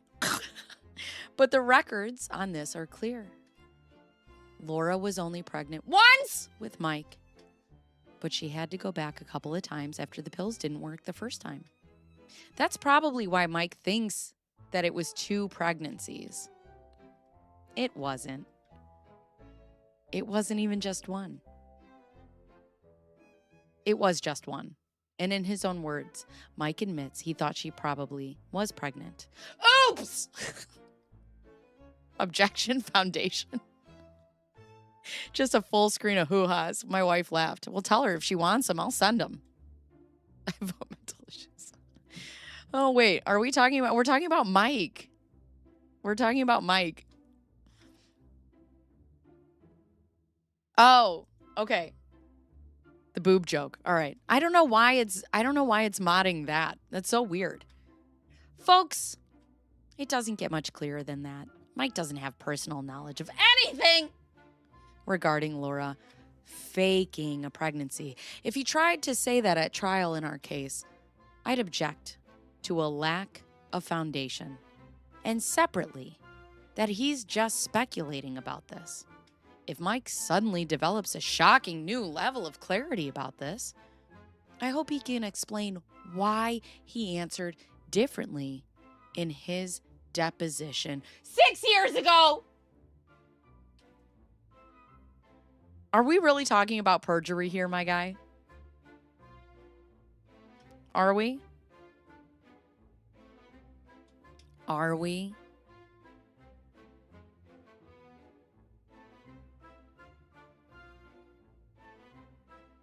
Times in those DMs at Bacon. Yeah, it looks like she's faked so many. Charlie, thank you for that gift. Note! Laura informs me Mike's story about her father somehow admitting Laura lied about being pregnant is also 100% false. I haven't met Laura's dad yet, but I'll go ahead to the House of Prime Rib and verify his side of things as soon as I can.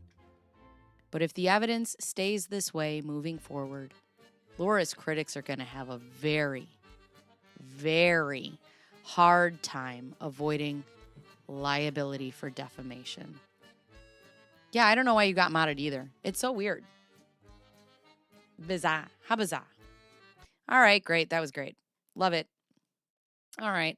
What else do we have? What is this? You might also like Free Speech Zone. Holler.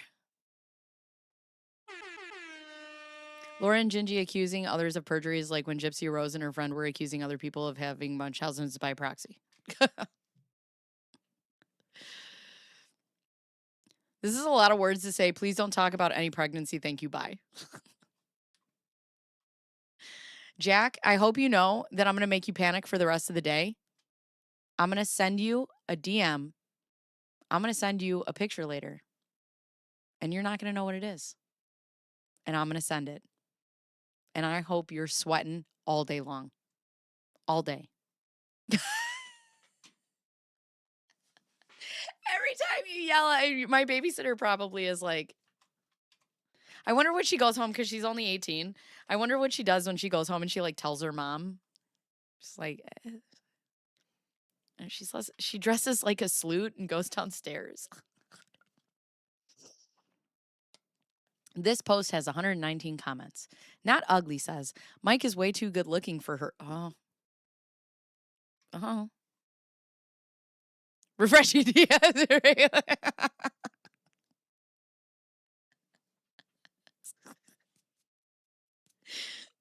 Careful, Laura Owens. Mike is way too good looking for her horse face. They said it. I didn't. Just started, but just wanted to say justice for Bacon's boobs. That's right, because ain't nobody going to tell me shit. Sounds like you're threatening Jack with nudes. He doesn't know. He wants to talk about panicking in his DMs. I'm going to make him panic, and then I'll send him a picture. We'll see if he panics then. We don't know what that picture is going to be of. Did she say some BS about getting pregnant again during her first pregnancy? So I think where the miscommunication is the fact that she said that she was pregnant and that she took the pills and that she came up with she had a second pregnancy test. And I believe what she's saying is that it didn't work, so that there was more HCG in her system. Anyone else feel like going for a motorboat emoji, ride today, smiling face with hearts emoji? Me and you, fake Laura Owens. Thank you for that 5. I appreciate you. And Laura, listen, you're really starting to grow on me.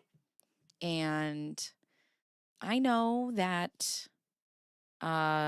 you're going to be out of your house soon. And, maybe you need a place to stay. Maybe we could facilitate that. And we'll just have to have a throuple. I got a husband. He's a tall white guy. Totally your style. He's handsome. He's nice. He's definitely the type of guy that you could walk all over and then get a TRO against and ruin his entire life. That's the kind of guy he is. And he would be very kind to you during that whole process. So I think you'd like it here. Since I can't talk to text, math, 0 pregnancies minus 6 abortions equals -6 pregnancy. Therefore, lowest. Oh, my God. That's all. Also, he never abused her. He just didn't want to date her because she's ugly. All right. All right. Okay, ladies, he asked for it.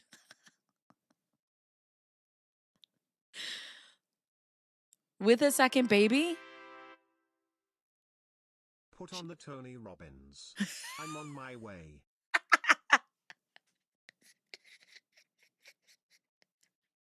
Fake Laura Owens, I love you so much. Thank you for the 5. Oh, God. Put on the TR. The fact that has become such a joke about making people horny is so funny. I have my kids today. I'll listen to rest on Plan B. Have a great weekend. Oh my God, you better stop. Or I just clipped that as your dating contract.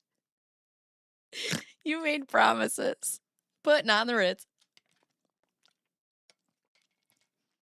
Please don't insult her appearance. First of all, she's really not unattractive. You're just saying that to be mean. Second, it does nothing to help Clayton's case. I agree with this. Jail is nice and the girls are nicer. No, it's the way that he's writing his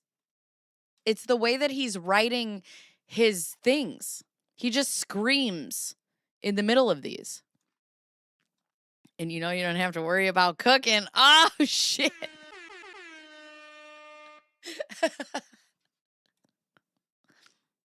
I mean, I did snort. Sometimes you guys get me. Yeah, I mean, there's no reason to make fun of her looks. There's so many other things to fucking critique her about, honestly. I find all the filings and discussion interesting, which is why I read here. I don't believe Laura was pregnant either, just my speculative personal opinion based on publicly available filings. But it takes a tremendously low amount of self restraint to still be a decent human being and not hurl unnecessary insults at her, specifically on a blog she is most likely reading. Going out of your way to hurt her will not help you. You can do better than this. I like this. Heart. Slap a knee. uh, whoa. What? Ashley, are you okay? She's already pregnant with my twins. I'm embarrassed for you, David. All right. You took on the case of somebody that nobody believes, claimed that you would drop her as a client if you found out that she lied, and yet keep digging yourself into an even deeper hole. You know that she lied. In fact, you say, so what if she lied? Yeah, that's not good. You keep finding the most minute technicalities in legal findings to attempt to have things thrown out to procure a win for yourself, as if there's any honor to be had in winning that way. You know that she lied, but you now are in too deep, and you keep lining your pockets while draining Clayton and Laura's. Such a great point. You don't care about the truth. You care about winning. And that is the dirtiest, scummiest thing that a defense attorney can do. Do you have no shame? You know this woman was not pregnant and that she attempted to extort Clayton. I hope that one day you feel guilt and shame that is palpable, that it presses down heavily on your conscience. You will never be seen as a hero in this, only as a slimy, immoral embarrassment to the justice system. Shame on you for not giving your client what she actually needs, which is to stop indulging in this ridiculous fantasy that she and she alone created. She needs help, not for someone to encourage her to continue a losing battle. How long will you allow your integrity to be overshadowed by your refusal to accept that you were wrong? Wow. Wow. That's crazy. I, yeah. Yeah. And, I've said it before. I don't think that Laura would have 14 felony counts if it wasn't for David. I think if there is no David, there is no crazy amount of counts. Like I think that he did that to her. Um so, I yikes.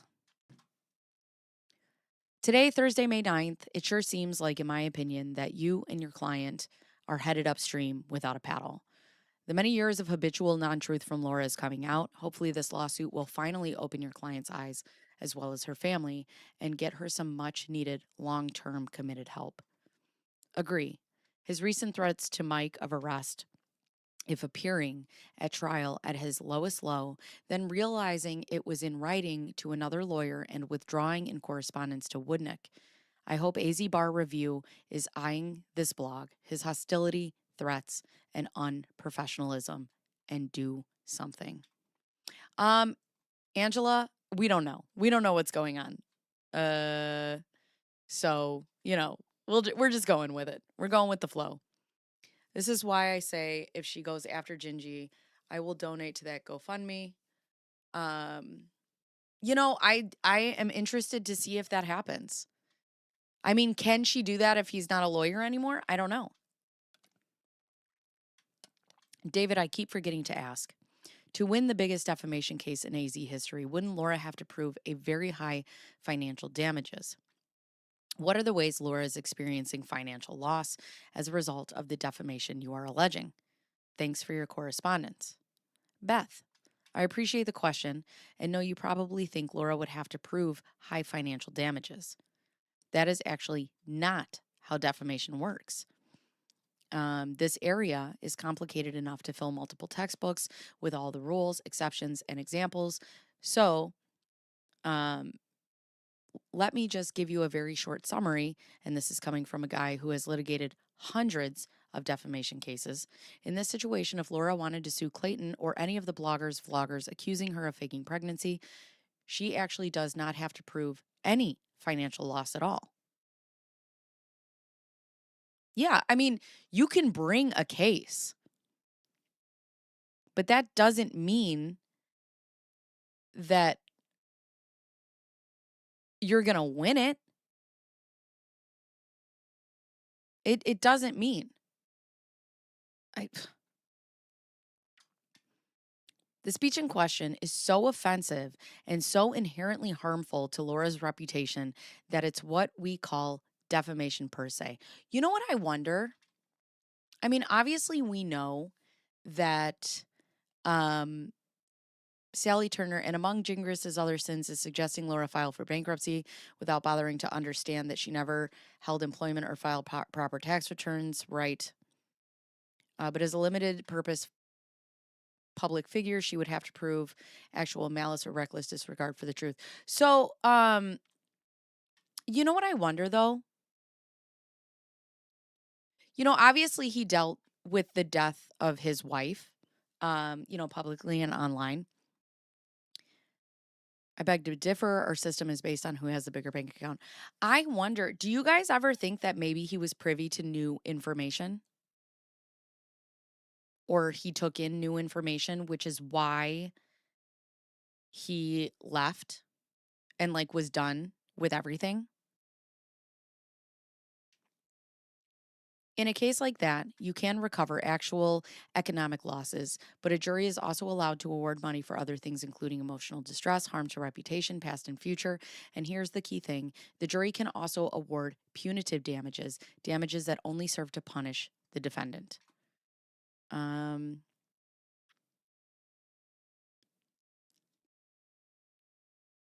So if Laura filed a defamation suit, how could she prove she lost any income if she's never worked? Yeah, because Clayton has proof. Clayton has proof that he's lost gigs. He's lost paying jobs. If you don't practice in this area, you may not realize it, but if you attack someone the way Clayton and his followers have attacked Laura, the sky is basically the limit when it comes to damages. A jury could easily say that Clayton's attacks were so vicious and so malicious that Laura should recover $10 million in emotional distress, $10 million in reputational harm, and $100 million or more in punitive damages. Yeah, but here's the thing though. Doesn't she also then have to prove that the facts or what Clayton is saying is not true?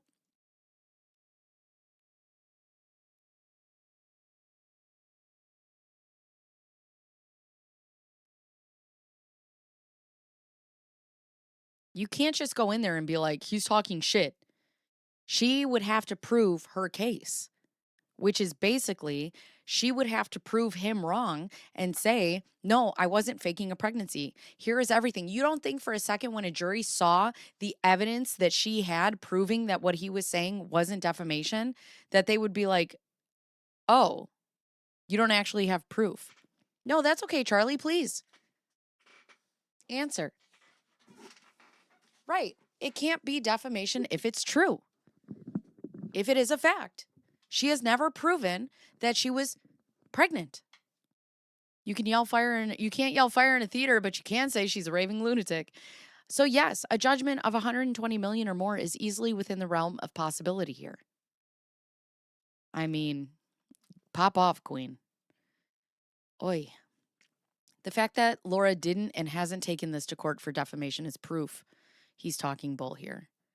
But that's the thing, he's just kind of saying that she could go in there and she could say, this has ruined my reputation. I can't get gigs because of this, this, and this. And the thing is, she would actually have to come out and provide all the information of what he's talking about. Right? So if she wanted to come after me and say, Bacon Bears is online talking all this shit about me, it's not true, she's ruining my reputation, she has to prove that what I'm saying is untrue and what I'm saying is with malice. And that's the thing. It's not with malice. It's for protection for other people. And you can't prove that anything that I'm saying is not true. And don't just take my word for it. Just a few months ago, former New York Mayor Rudy Giuliani was sued for defamation after he said 2 ladies in Georgia did stuff to rig the election there. His claims were false, and he repeated them over and over and over, just like Clayton's fan. I like how there's just one. There's only one of you. I think he was experiencing a crisis and wanted to prove he was a great lawyer by taking an unwinnable case. This was a law version of a Corvette and an earring. What does that mean? I'm not sure you need to prove loss of income for defamation. Punitive and for therapy, I'd have to look it up again. She would still have to demonstrate the damages for a jury to award her that much. Right. When did she have 120 million in damages? Thank you, Godfather.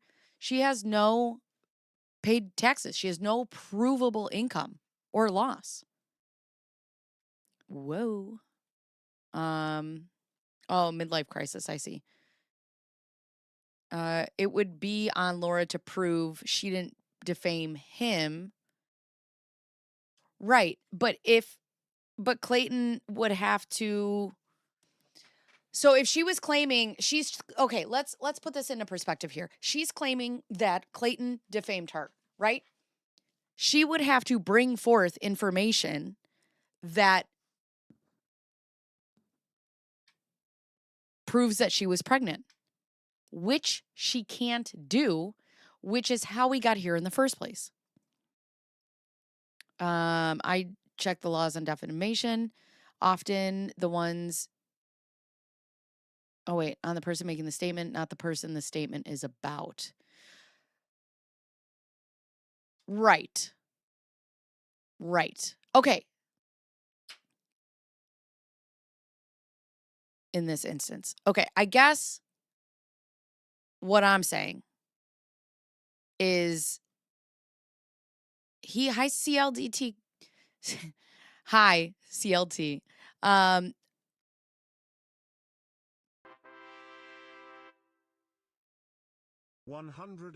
million, rolling on the floor laughing emoji, rolling on the floor laughing emoji, rolling on the floor laughing emoji. When monkeys fly out my butt. So when monkeys fly out of your beehole, is that like a Joel Olstein watch? What are we watching then? Because I don't think that's TR anymore. So here's what I'm not explaining what I'm saying correctly. It's not that the burden of proof is on her. He would have to bring forth the proof. However, she would have to provide the facts of a proven pregnancy, which she has never been able to do.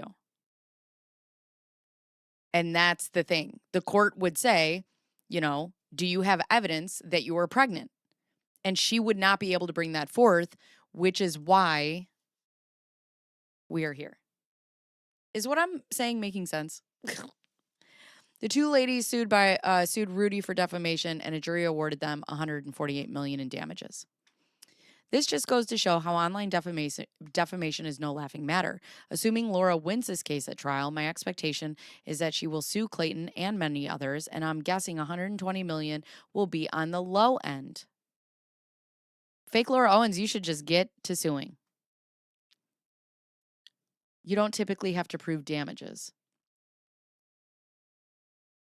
No, I'm not saying damages, but you do have to prove, like if I bring you to court for defamation, right? Like I'm suing you for defamation.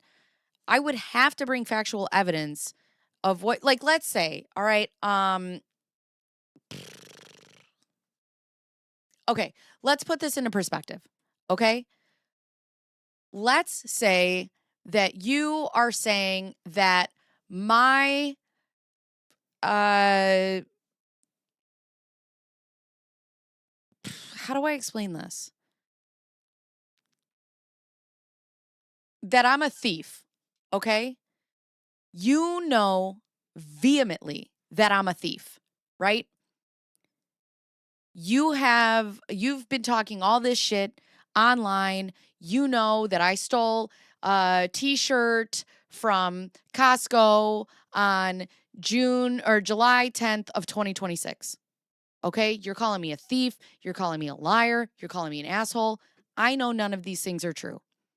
If I go to court against you, I would then bring this live stream, right, to court and say, after hours said that I was at Costco at 12:51 on July 10th of 2026 saying that I stole from Costco and he knows that I did it, but I can prove otherwise. That's why it's defamation. That's what I'm saying. That's what I'm trying to prove. She would have to come and say, no, I was pregnant. Here's all the paperwork for me being pregnant. And she would have to try to prove otherwise. It's the plaintiff's burden to prove the defamation, which is Laura. Clayton would be the defendant. Right. Danger! Danger. Right. Yeah, the TikTok psychic. That's wild. That's wild. Hi, Hound Servant. Yeah, we're all getting 121 million. 20 million. So there's that. Anyways, I get what I'm trying to say. And in your hypothetical, accusing you of a felony, the theft would make it definite. Okay, so let's take the theft out of it.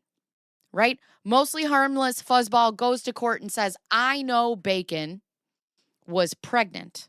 I know she was pregnant with the guy down the street's baby, not her husband's baby, okay? On July 10th of 2026. I know for a fact. I know whatever. And then there's no record of pregnancy. But also, like, I would go to the doctor and get a pregnancy proof or lack thereof, and I would bring that to court. So then that wouldn't make it defamation per se, right? I don't know. I'm done with this. I know what I'm trying to say.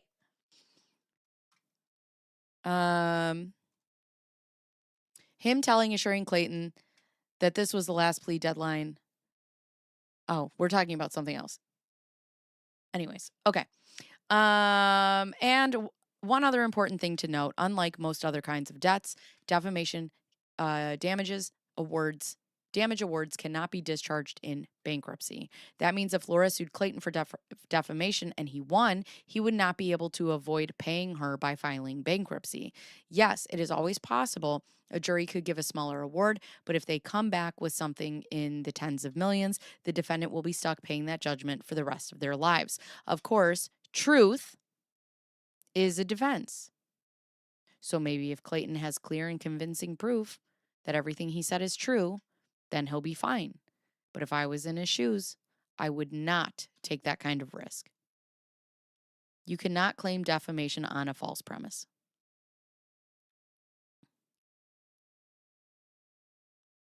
What are the ads, Astro Nerd? They proved everything he was saying was false and the families won, and he was spewing lies for years. Right. Right. What is Bacon Bears torturing everyone with today? Defamation per se is very specific. Okay, so let's learn something. You know what I need is I need school, like a college, like academic music. It's like academic. That's not it. Academic. All right, I don't know. I need like the Masterpiece Theater music. She was not pregnant, so she cannot claim she was defamed by people saying that she was not pregnant. Right. So she would have to prove that she was pregnant. So there's that. But let's look at, all right, so what are we looking at? Defamation. What is defamation per se is a false published statement that is so inherently and obvious damaging to a person's reputation that the law presumes harm. Unlike the standard defamation, the plaintiff does not need to prove actual financial loss or specific reputational damages to win the case. Okay. I'm not seeing a lot of stuff. Hey, also, boobs. Oh my God. Let's see. So if he files bankruptcy, he cannot discharge it. But when she filed, she could. But this wasn't, it was a different,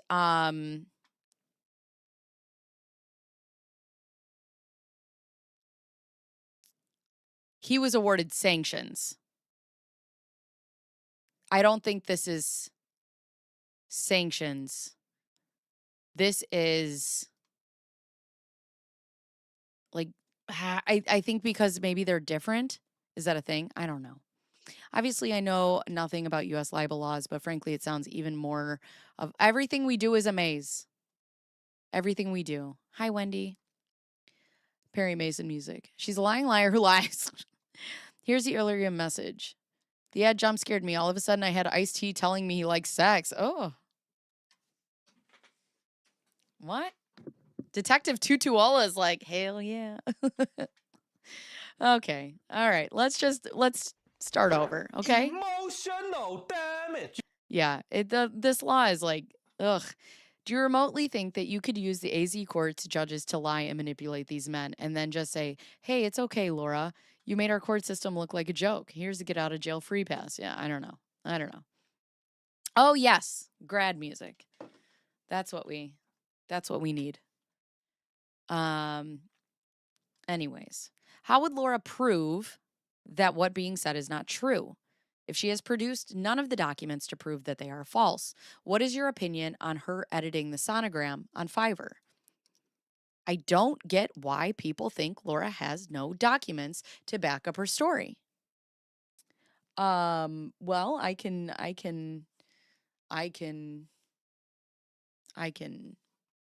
think of a few. Actually, that's wrong. I do know why people think that. It's because certain folks have published false statements over and over and over, claiming that Laura has no documents.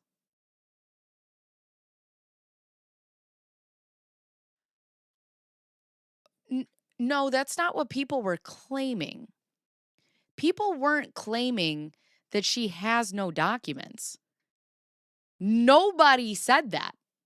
Nobody said that. Nobody has said that she doesn't have any documents.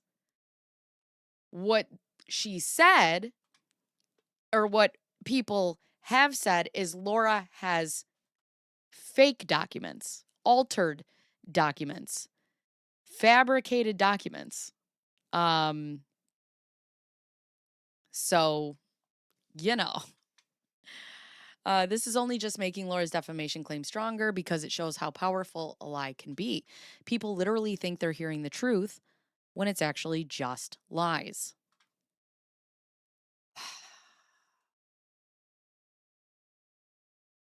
Laura would give the court her 500 HCGP stick if her quack doctor who didn't examine her to say she was 100% pregnant, and that would be her proof. That was her proof. Hi, so well hidden. People were asking her to simply produce evidence. She failed to do it. Right. Who said Laura has no documents? Honestly, I think Laura Owens has more documents than any pregnant woman ever. It's just that they were falsified. It wasn't that she didn't have them. Good Lord. As for Fiverr, I don't know what that's all about.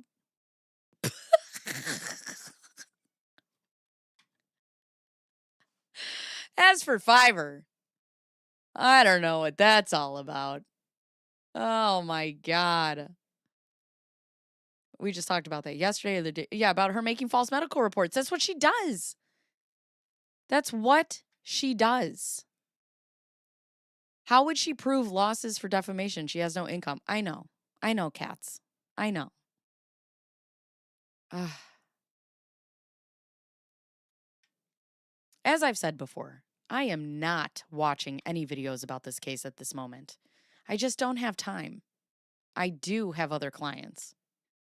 You have time to write this blog. If you can explain what the story is with Fiverr, I'm happy to look into it. But I assume it's just more lies from the liars who keep lying. Oh, God.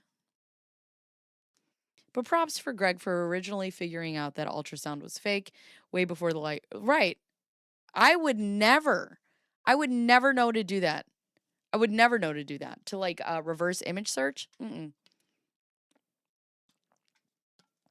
Go to trial, Laura. We believe you.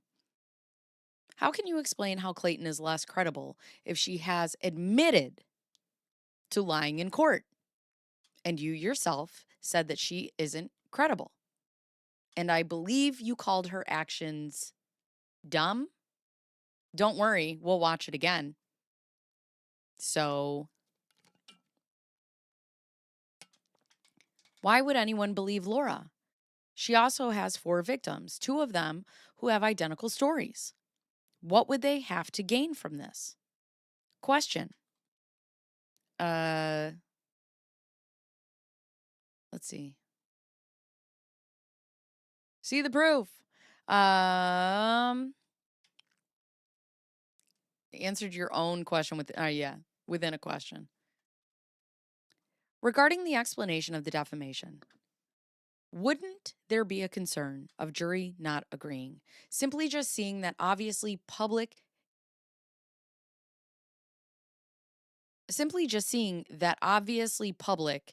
the public, right here, is currently not on her side. What would make one think that could change in a defamation case related to the same issues? And if that was a concern, could you do it without a jury? I was confused about this correct case not having a jury and if there was a reason why.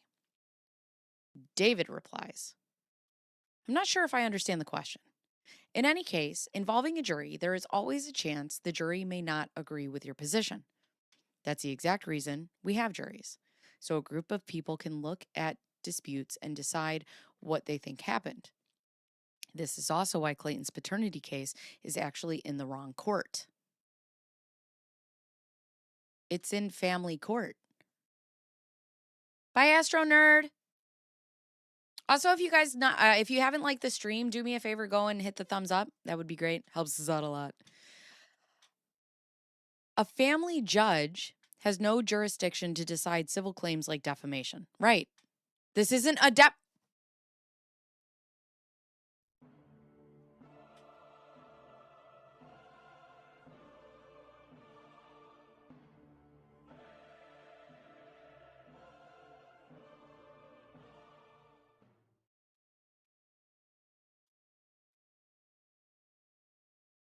You literally just said this is why Clayton's paternity case is in the wrong court.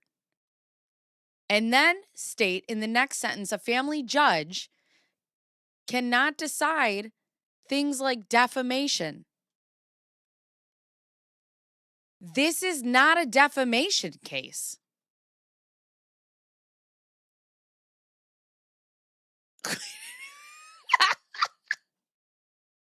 Yes, Dave. And if my grandmother had wheels, she'd be a bicycle. This is an argument Laura's first lawyer raised properly, and it is an issue I will continue to raise in this case. What? When someone is... Chico. Pating, pating, pating, pating, pating. Clayton is acting like this is a civil defamation case. No, he's not. He is acting like he wanted to be found of non-paternity. He wanted the court to say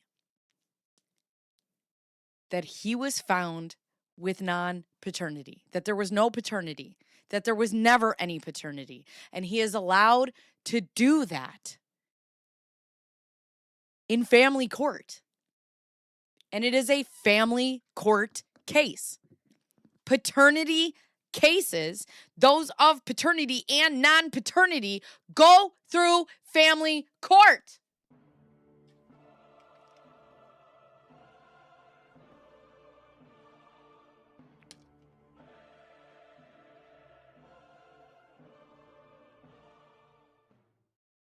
Is Omar in the chat? Because if he is, I can't see him. Oh, here's Omar. Why does my chat do this to me? Hi, Omar. I can only see him if I put it like this. Mansplaining for 17 minutes per question. Oh my God. You know, sometimes Titty Friday, I'm in public. Omar, listen. Somebody told me to put them away yesterday. And I said, nay, nay. No motherfuckers can't tell me nothing. Not a goddamn thing. Tell me don't, and I do it. Cover them up. Cover them up. Please. I love when Omar says young lady. Ugh. This is giving me a headache. Who is writing that narrative you're reading? A lawyer. A lawyer is. Ugh. I hate that I can't see Omar's chats. This makes me so sad. When's the Flad? Free the Twins Friday. Ugh. Honestly. Honest to God. This makes me, like, you're arguing and don't do your stream in a bikini. Fine, I won't wear the bikini. I'll just do the stream. Don't tell me to cover up. And I won't fucking bring them out. Don't tell me what to do. There's not a motherfucker on this planet that tells me what to do. Not one. And rolled her eyes at me. Well, sorry.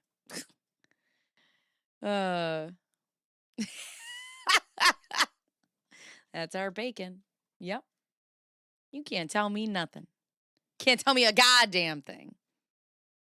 Can't tell me a goddamn thing. Where is... I still can't see... Oh, there he is. I'm in public. Well, be in public. To be fair, and I stand by this, I am more covered up today than I was yesterday. Don't fucking tell me shit in my own chat. That's all I gotta say. So, that's that. Why does this do this? Hold on. Having technical difficulties. Thank you very much. Please hold. There we go.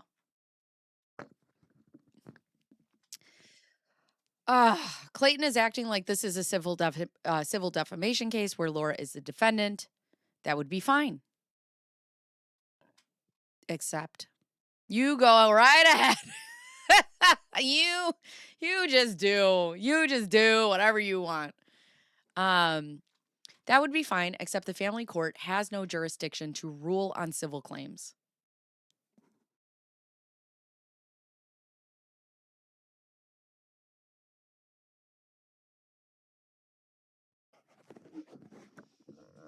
We are not talking about defamation! Ugh. Especially when both parties have a constitutional right to a jury trial. This is an issue I'll be submitting further briefing on when the time comes.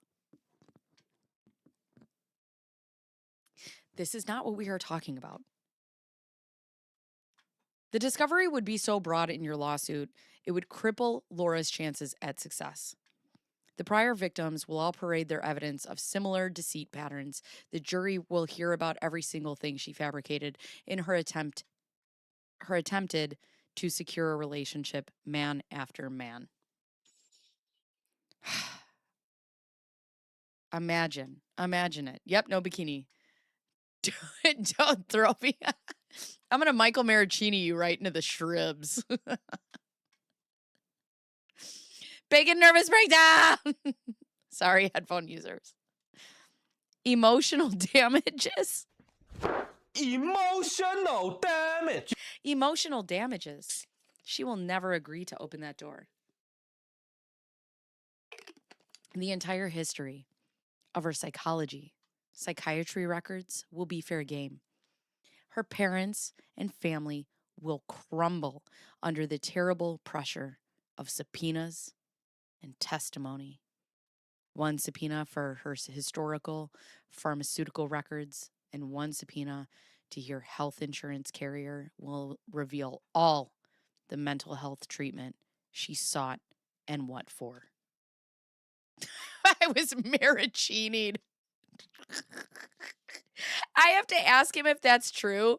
And I'm going to ask him if I can make a t-shirt, and he'll get all of the proceeds. But if I can make a t-shirt that says I've been maraschini'd. The defamation you keep saying you will sue for is well founded. Oh, wait, this is from somebody else. I don't know why I'm reading it like this. The defamation you keep saying you will sue for is well founded belief based on evidence which will be fully admissible in any defamation case brought. A jury could award her damages, but it's far more likely that they will conclude that Laura is a liar who perpetuated fraud against multiple men, and that media and public had a well founded belief to call her a liars. And she's tampered and presented false records to perpetuate her scheme. If I were her, I wouldn't take that chance. So, there's that. This has been an entertaining, fun bag Friday. Bruce is not wearing a bikini because he'll be wearing a ballkini.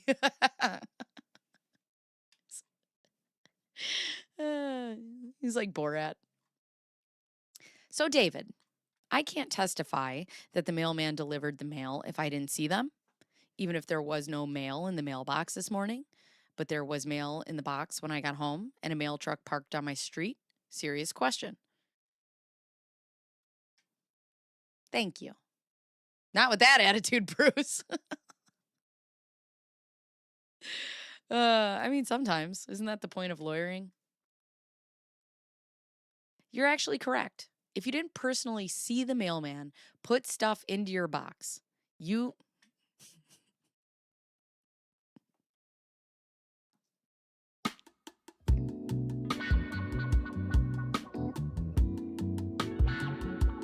To be fair, the mailman has never personally put anything into my box. The only person who stuffs my box is a garbage man. A mooskini. Put it in the box. May it please the court. They're real and they're spectacular.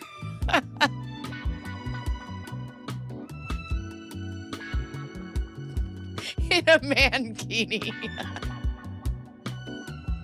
Hey, I'm a male woman.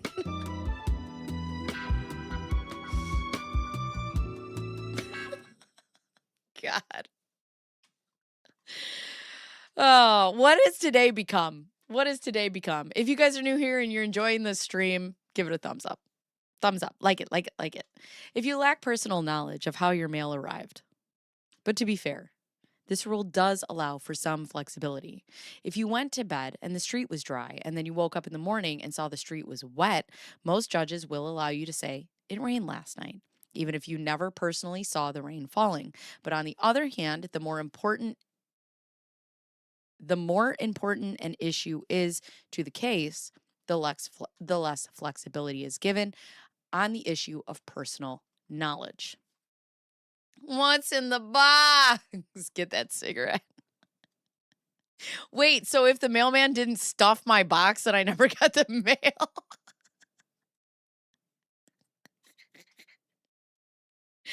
Quote ad, the only thing that stuffs my box is garbage man. Wait, what is Omar's thumbnail? What am I missing? Show me right now. YouTube.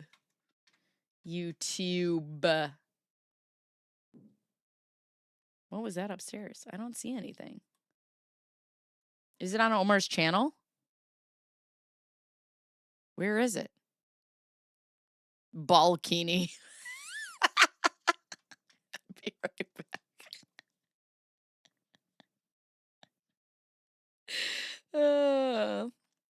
Hey, wait a minute, Mr. Postman.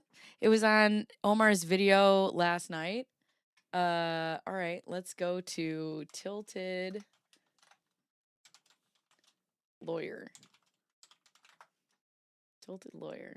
All right. I don't see videos live. I don't see anything. Somebody's going to have to show me. All I see are his regular stuff. Okay. Anyways, I'm not kidding when I say this issue is so important. I've won entire cases based on just a single witness lacking personal knowledge. The bottom line here is that if one of Laura's ex-boyfriends, heavy lifting of that word,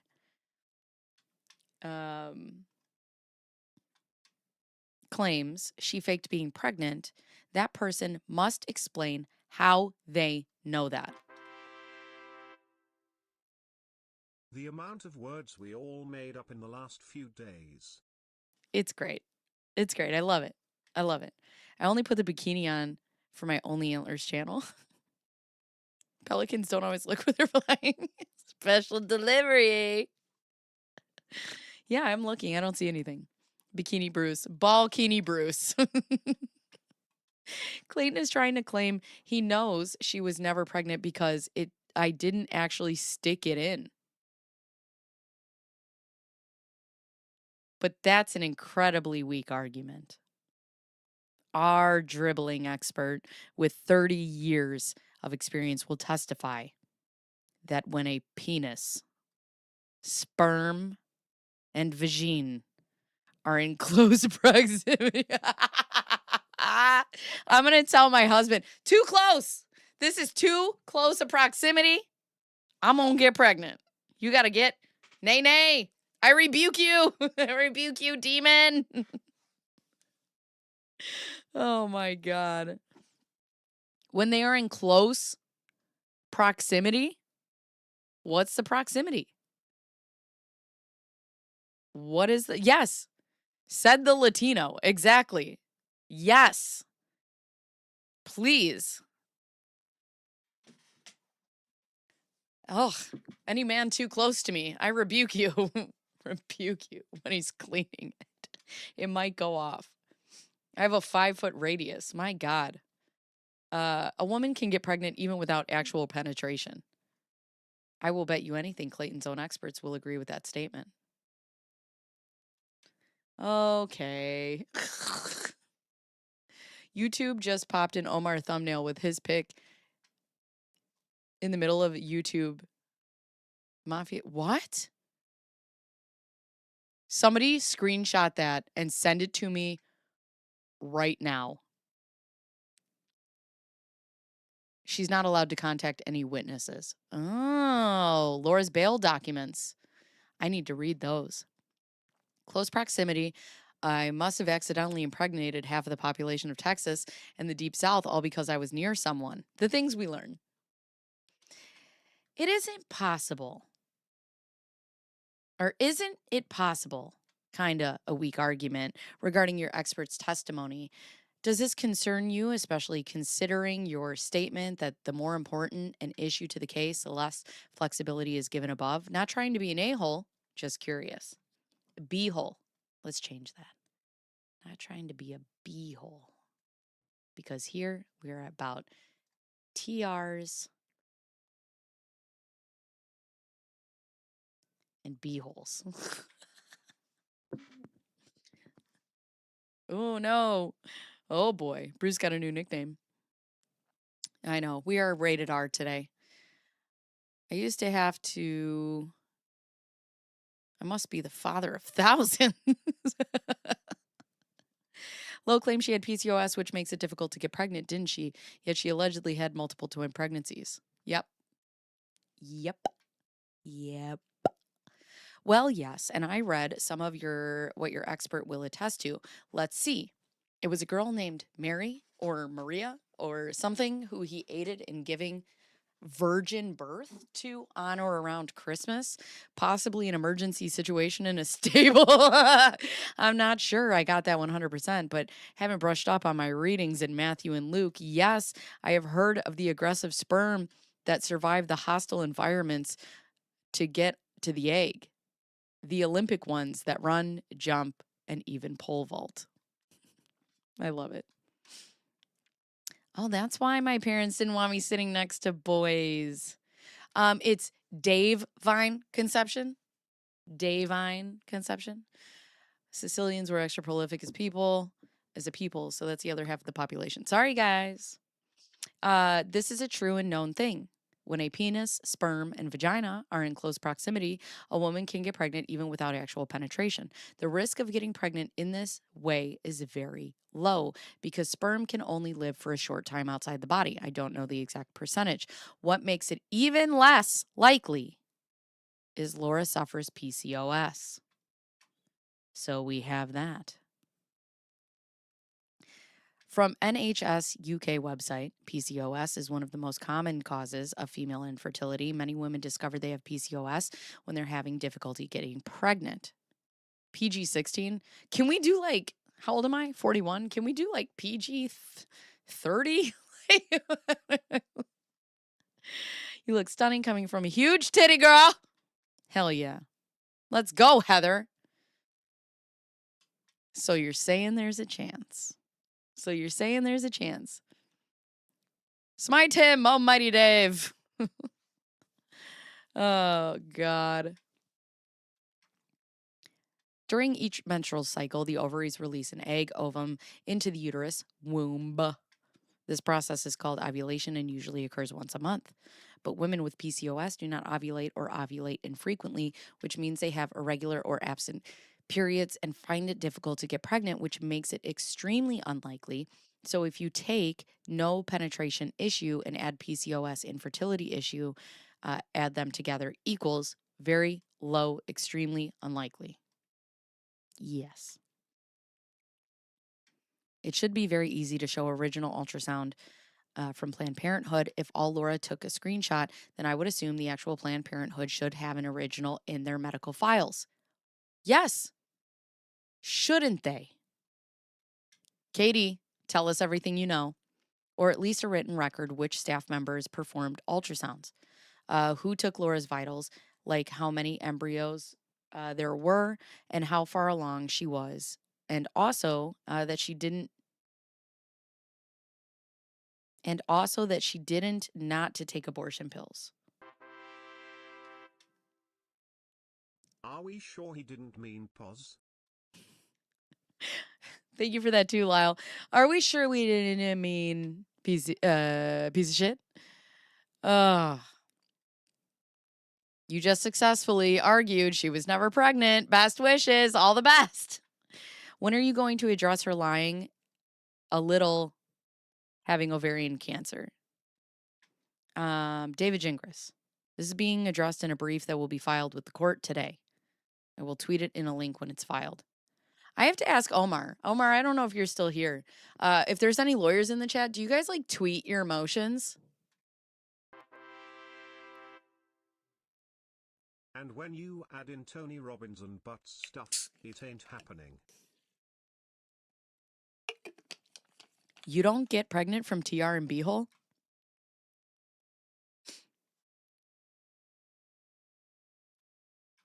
Oh, you don't think she has PCOS?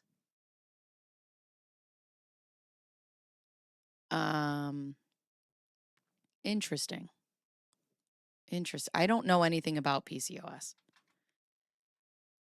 I am confused. Laura critics are going to face defamation, so you can't question, have an opinion, or be a critic of this apparently very entitled person without facing a lawsuit. Never knew someone was so special.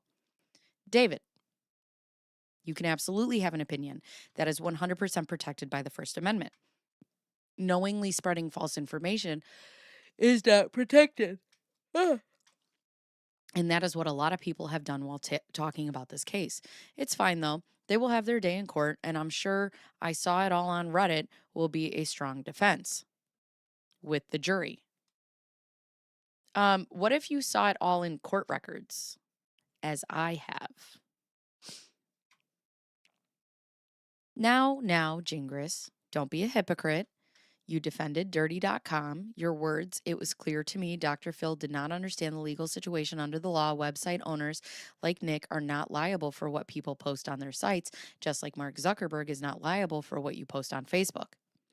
And although the law was 100% on our side, Dr. Phil didn't see it that way. So, you should know that social media platforms are private companies and are not bound by the First Amendment. They have their own First Amendment rights. This means they can moderate the content people post on their websites without violating those users' First Amendment rights. It also means that the government cannot tell social media sites how to moderate content. With that being said, no one is posting false information. Gingras. The journalists and other professional forums have put in the work and the time to narrow down every lie your client has made by her statement, photoshopped documents, and lies on top of lies to show that you and your client are liars.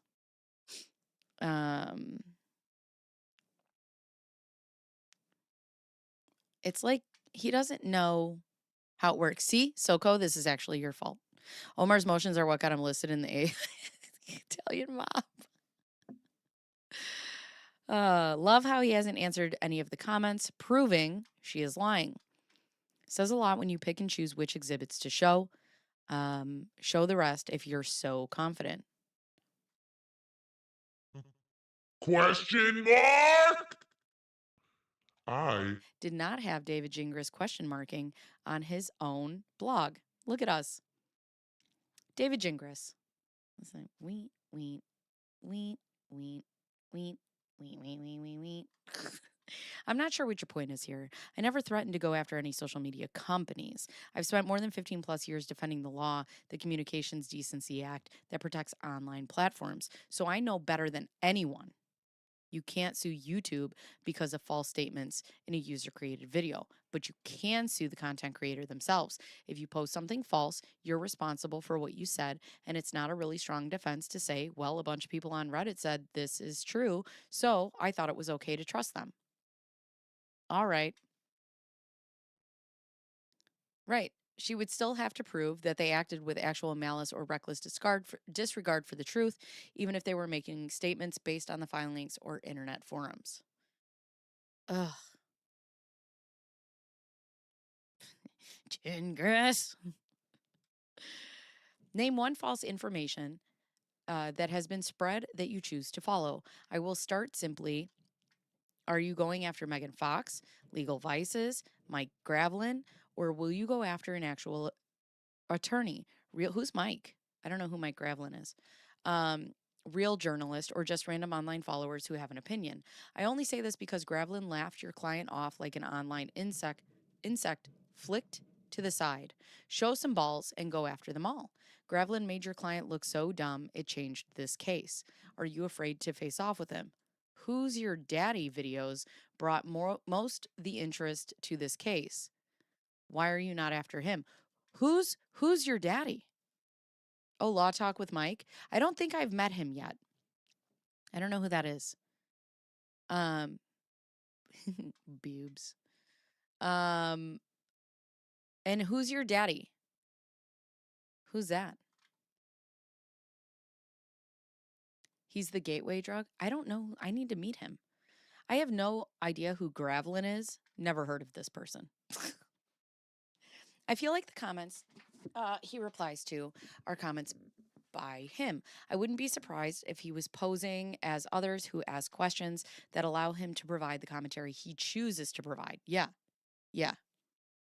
So, oh, good. I'm glad somebody, well, he's based in Chicago? Well, now I have to meet him. I don't know anything about him. Let's talk, Mike. He doesn't reply to any of the comments that question the irreconcilable evidence. She was never pregnant. They never had penetrative sexual intercourse. Does she? Oh,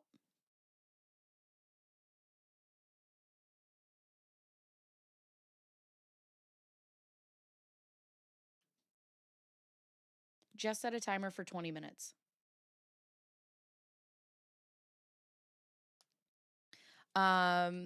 He doesn't reply to any of the comments that question that she was never pregnant. They never had penetrative sexual intercourse. Does she forget she sent an email to him begging him to date her and have sex, and said if they do have sex that he will know she is not lying because he will see how tight she is. He has a song that will make you cry. Hi, Mary. He watches a lot of court videos. Oh, who's your daddy is a statement from the lawyer. Oh, it is? That's what he titled this case. Oh, just a tip. Why? Are you awake? No. What is happening? What are the questions? I mean, I will. I will. But why?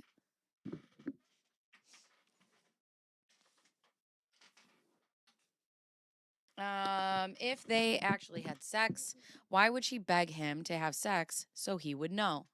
Oh, look at this logical thinker.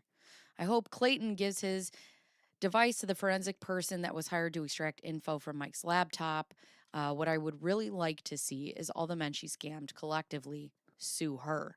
They will be able to get more information in discovery than a family court case would allow. Open the floodgates, let every man submit everything they have. Also, can someone answer why a woman that is financially well with parents that have money and access not have a regular gyno OBGYN doctor to go to get a pregnancy test? That is one of the questions we were all asking. I think it's because she can forge Planned Parenthood documents more easily. I went to my gyno OBGYN office for both of my pregnancies. At this point, the longer she tries to stretch this, the more she looks like a psychopath. I just really hope this blows up in her face hardcore. The journalists have always said it is their opinion that she is lying about everything. And we are allowed to have opinions. I'm not a journalist, but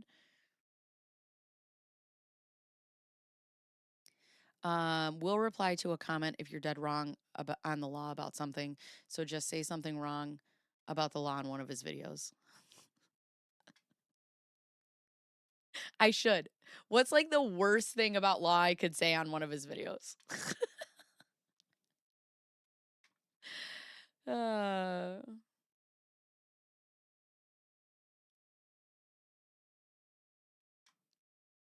when I post anything, it's always under my own name. I would never post as another person and have not done so. That's totally unethical, and I'm not unethical. Well, your client did it. Mike is fine, but you may need to just point out where your eyes are. Also, did you forget what you were wearing? Honestly, I did. I did. I don't care. Whatever. You're taking her word, a known documented pathological liar, over contradicting testimony by someone with several corroborating witnesses.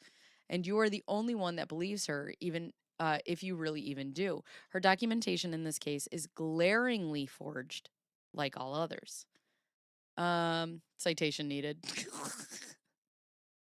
Citation. Clayton is her fourth known victim, whom she diabolically and fraudulently sues after being romantically rejected.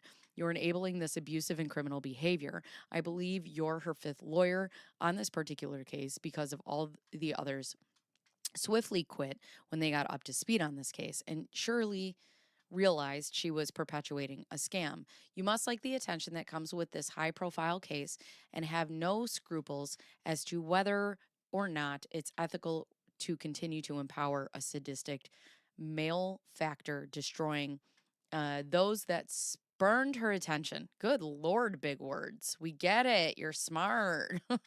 The moral choice would be to be with the moral choice would be to withdraw like all the others before you and counsel her to seek additional psychiatric treatment. So there's that.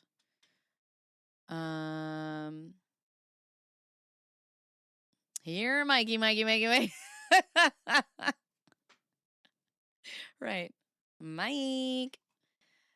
Uh, dude, the fat lady has sung. Okay. You are not helping Laura in any way, shape, or form by pretending an attorney is where her money is best spent at this late stage in the game. It's very sad to me that you continue to gaslight everyone into believing you believe the inconsistencies after years and years of the same behavior. This is the very definition of insanity, continuing the same behavior over and over and expecting a different outcome. I'll give you the benefit of the doubt for argument's sake today and pretend everything you've presented is true, and in both cases, true or false. Common sense needs to enter this scenario and understand she needs a mental health provider, not an attorney. This is becoming too uncomfortable for me as a bystander watching this 10-car pile up in real time. It's wrong and it's very sad watching you take advantage of this case. Yeah. At this juncture, you are looking worse than your client. Stop, get her some real help, and then you'll be the hero this case deserves. I fear if everyone continues to perpetuate this behavior, good or bad, we will all be witnessing a tragedy we will have to live with. This is not okay. Do the right thing and get real help before you're the cause of a bigger tragedy than pregnancies, abortion, and breakups. I will pray for your client, you, and all the victims in this case. Wow. Yeah. With who? Um, Only a 10-car pileup? I know. I know. I don't know. Your threats of defamation are lame at best. Your client is a pathological liar who will soon be held accountable for altering medical documents and theft of ultrasound pictures from a grieving mother's blog. What a disgusting human, both of you. Yeah. Who told her she was having male and female twins? Which provider at which appointment? And once again, as long as we're talking lies, why did she lie about having ovarian cancer and an oophorectomy? I'm sure it will come out that she doctored the oophorectomy and ovarian cancer documents just like she did the sonograms. These are dated a month before the hearing. You're right. You're right. What are we talking? Are we still talking about Mike? Poor Mike. He doesn't even know we're talking about him.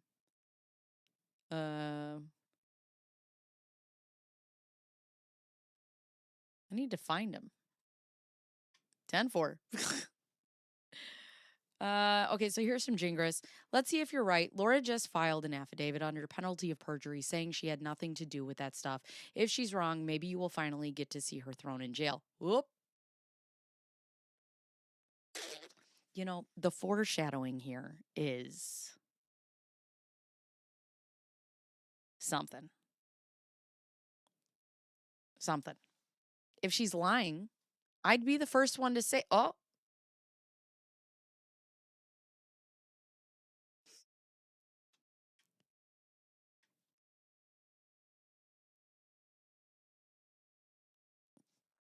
if she's lying, I'd be the first one to say lock her up. But for now, I'm going to continue trusting her until someone proves she's lying.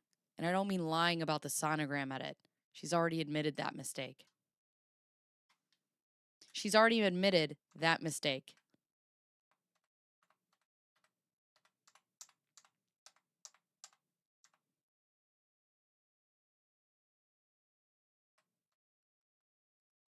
Give me a second.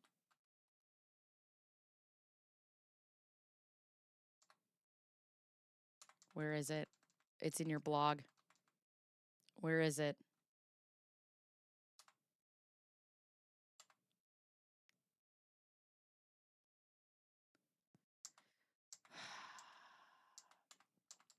Where is it? Ah, yes. In mid 2016, Laura got pregnant. This was medically confirmed with multiple records to support it, including HCG and an ultrasound that you just said you knew she admitted was altered in your own blog post. Gingras.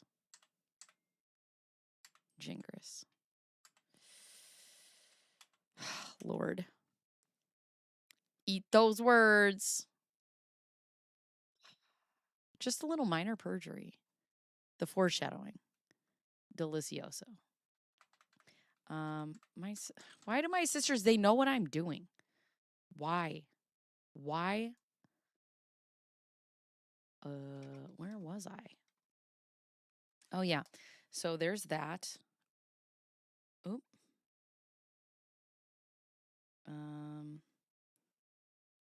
What? My sister just texted me. Hello? Hi. What? What do you want? Oh my God. Oh my God. You've already admitted in your filings with the court that Laura Owens has previously committed perjury by falsifying documents. Is it really a stretch that she will do it again? Clearly, the threat of perjury doesn't mean anything to Laura Owens. You admitted she lied. Why are you not saying lock her up? This. Get your head out of your behind, David. Watch these videos. She wore a fake bump to a trial in late October. Video posted today. You are being intentionally obtuse when claiming you are too busy to watch videos from the case. Stop draining her pockets and Clayton's and do your job correctly. Judge Matta is watching all of the prior proceedings. Shouldn't you be doing the same to put up a proper defense? All you care about is winning on a technicality. Slimy, slimy, slimy. So you know that she lied, but you're okay with it because she admitted it was a lie. Laura just filed an affidavit under penalty of perjury, which means nothing. She has lied in every court proceeding she has been a party to. So will the next filing be all the lies that she's admitting to? That's right. Everyone is lying but Laura. Hope your wife knows Laura will be claiming she is pregnant with your baby. No. Next.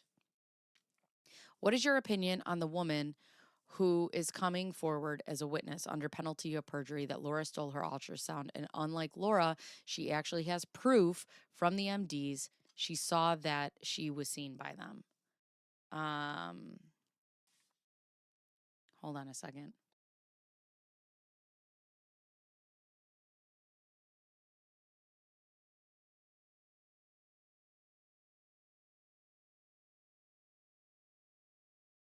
Oh boy. Okay. Hi JB Welly. Oh, it's winter there? Oh no. Oh no.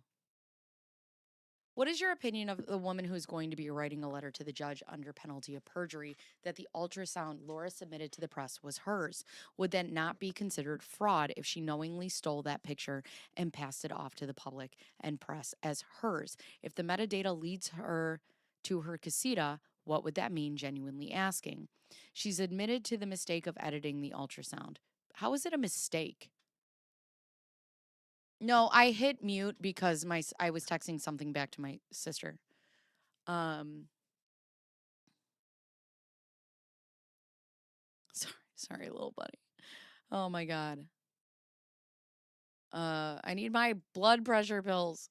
But the real ultrasound hasn't neither been produced nor authenticated, right?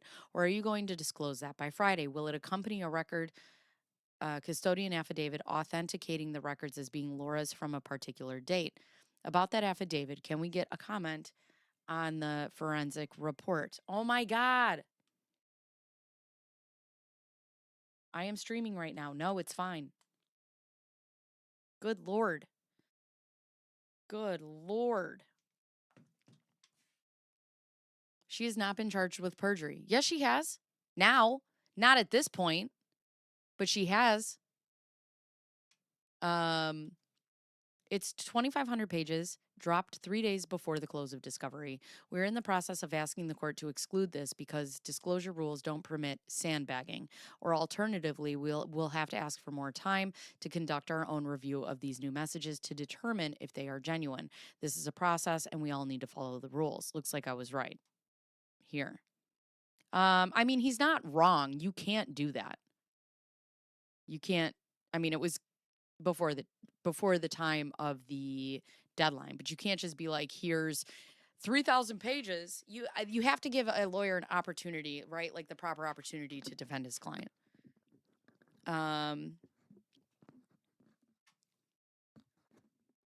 David, what's your opinion on Ron Owens admitting Laura makes up stories and lies that is documented in the text messages from Mike and Omar, or Mike and Mr. Owens and Laura admitted it herself.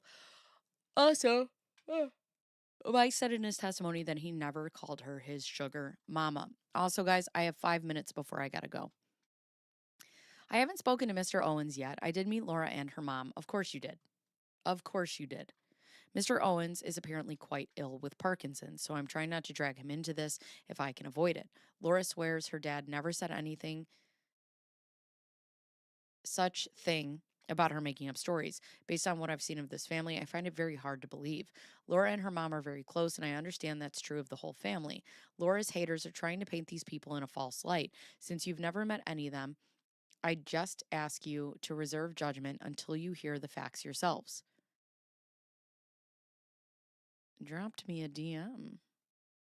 Hey now, hey now. This is, oh my God, that's horrific.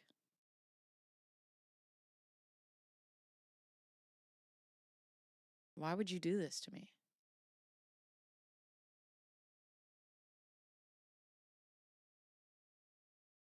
Why would you do this to me?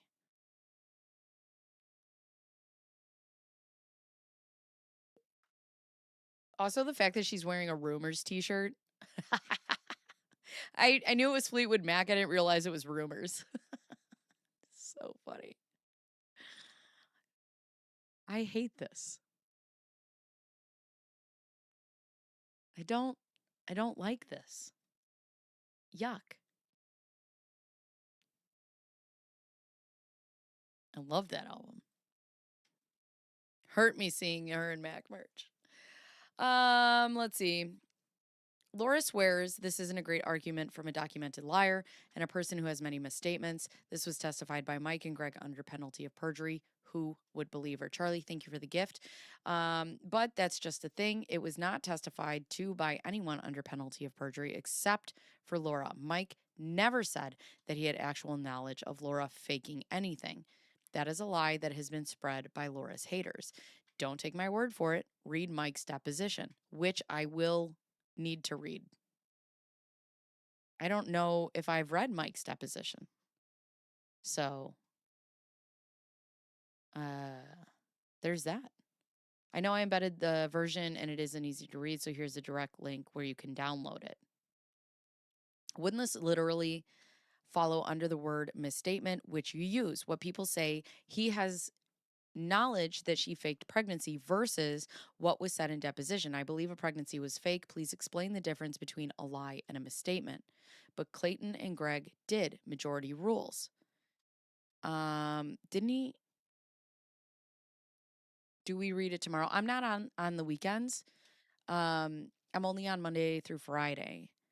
Why are you only sharing Mike's deposition? Why don't you share Laura's depositions? If you believe her and believe that she is so honest. If this is appropriate, I'll post it. Lots of more important things to deal with right now. Okay. Seems like you only want to tango with an audience rather than real lawyers. Where are your lawsuits against Mike Gravlin, Legal Vices, or Megan Fox? Is Megan Fox a lawyer? And I didn't know this? Not even a message to cease. Are you afraid to go after the big dogs? I'm dealing with one issue at a time. It doesn't make sense to sue before our trial is over. Once that's done, the next phase will begin. And for the record, Laura is not interested in pursing people just for commenting about the case in good faith. She's not going after people based on anything posted here. The concern is to go after the big folks who actively spread false information for money. These folks are the folks we'll be talking to down the road. So I assume that they're talking about Dave. I thought she was yeah, right. She's a journalist. They just keep lumping her in with the lawyers is why I asked. A medium smart journalist. I enjoy that. Which provider told her she was having male and female twins? When did that occur? She would be foolish to do that. I imagine the case will go as far as the one with Dave Neal, her dropping the case because she has no leg to stand on. He hasn't even mentioned her name. So funny. You're pressed by him. Oh, Megan's sister is a lawyer. Interesting. All right, guys, we're gonna have to. So we're on page 95. We're gonna have to pick this up on Monday. I have to. Actually, they'll be reporting on her criminal trial. I know that's right.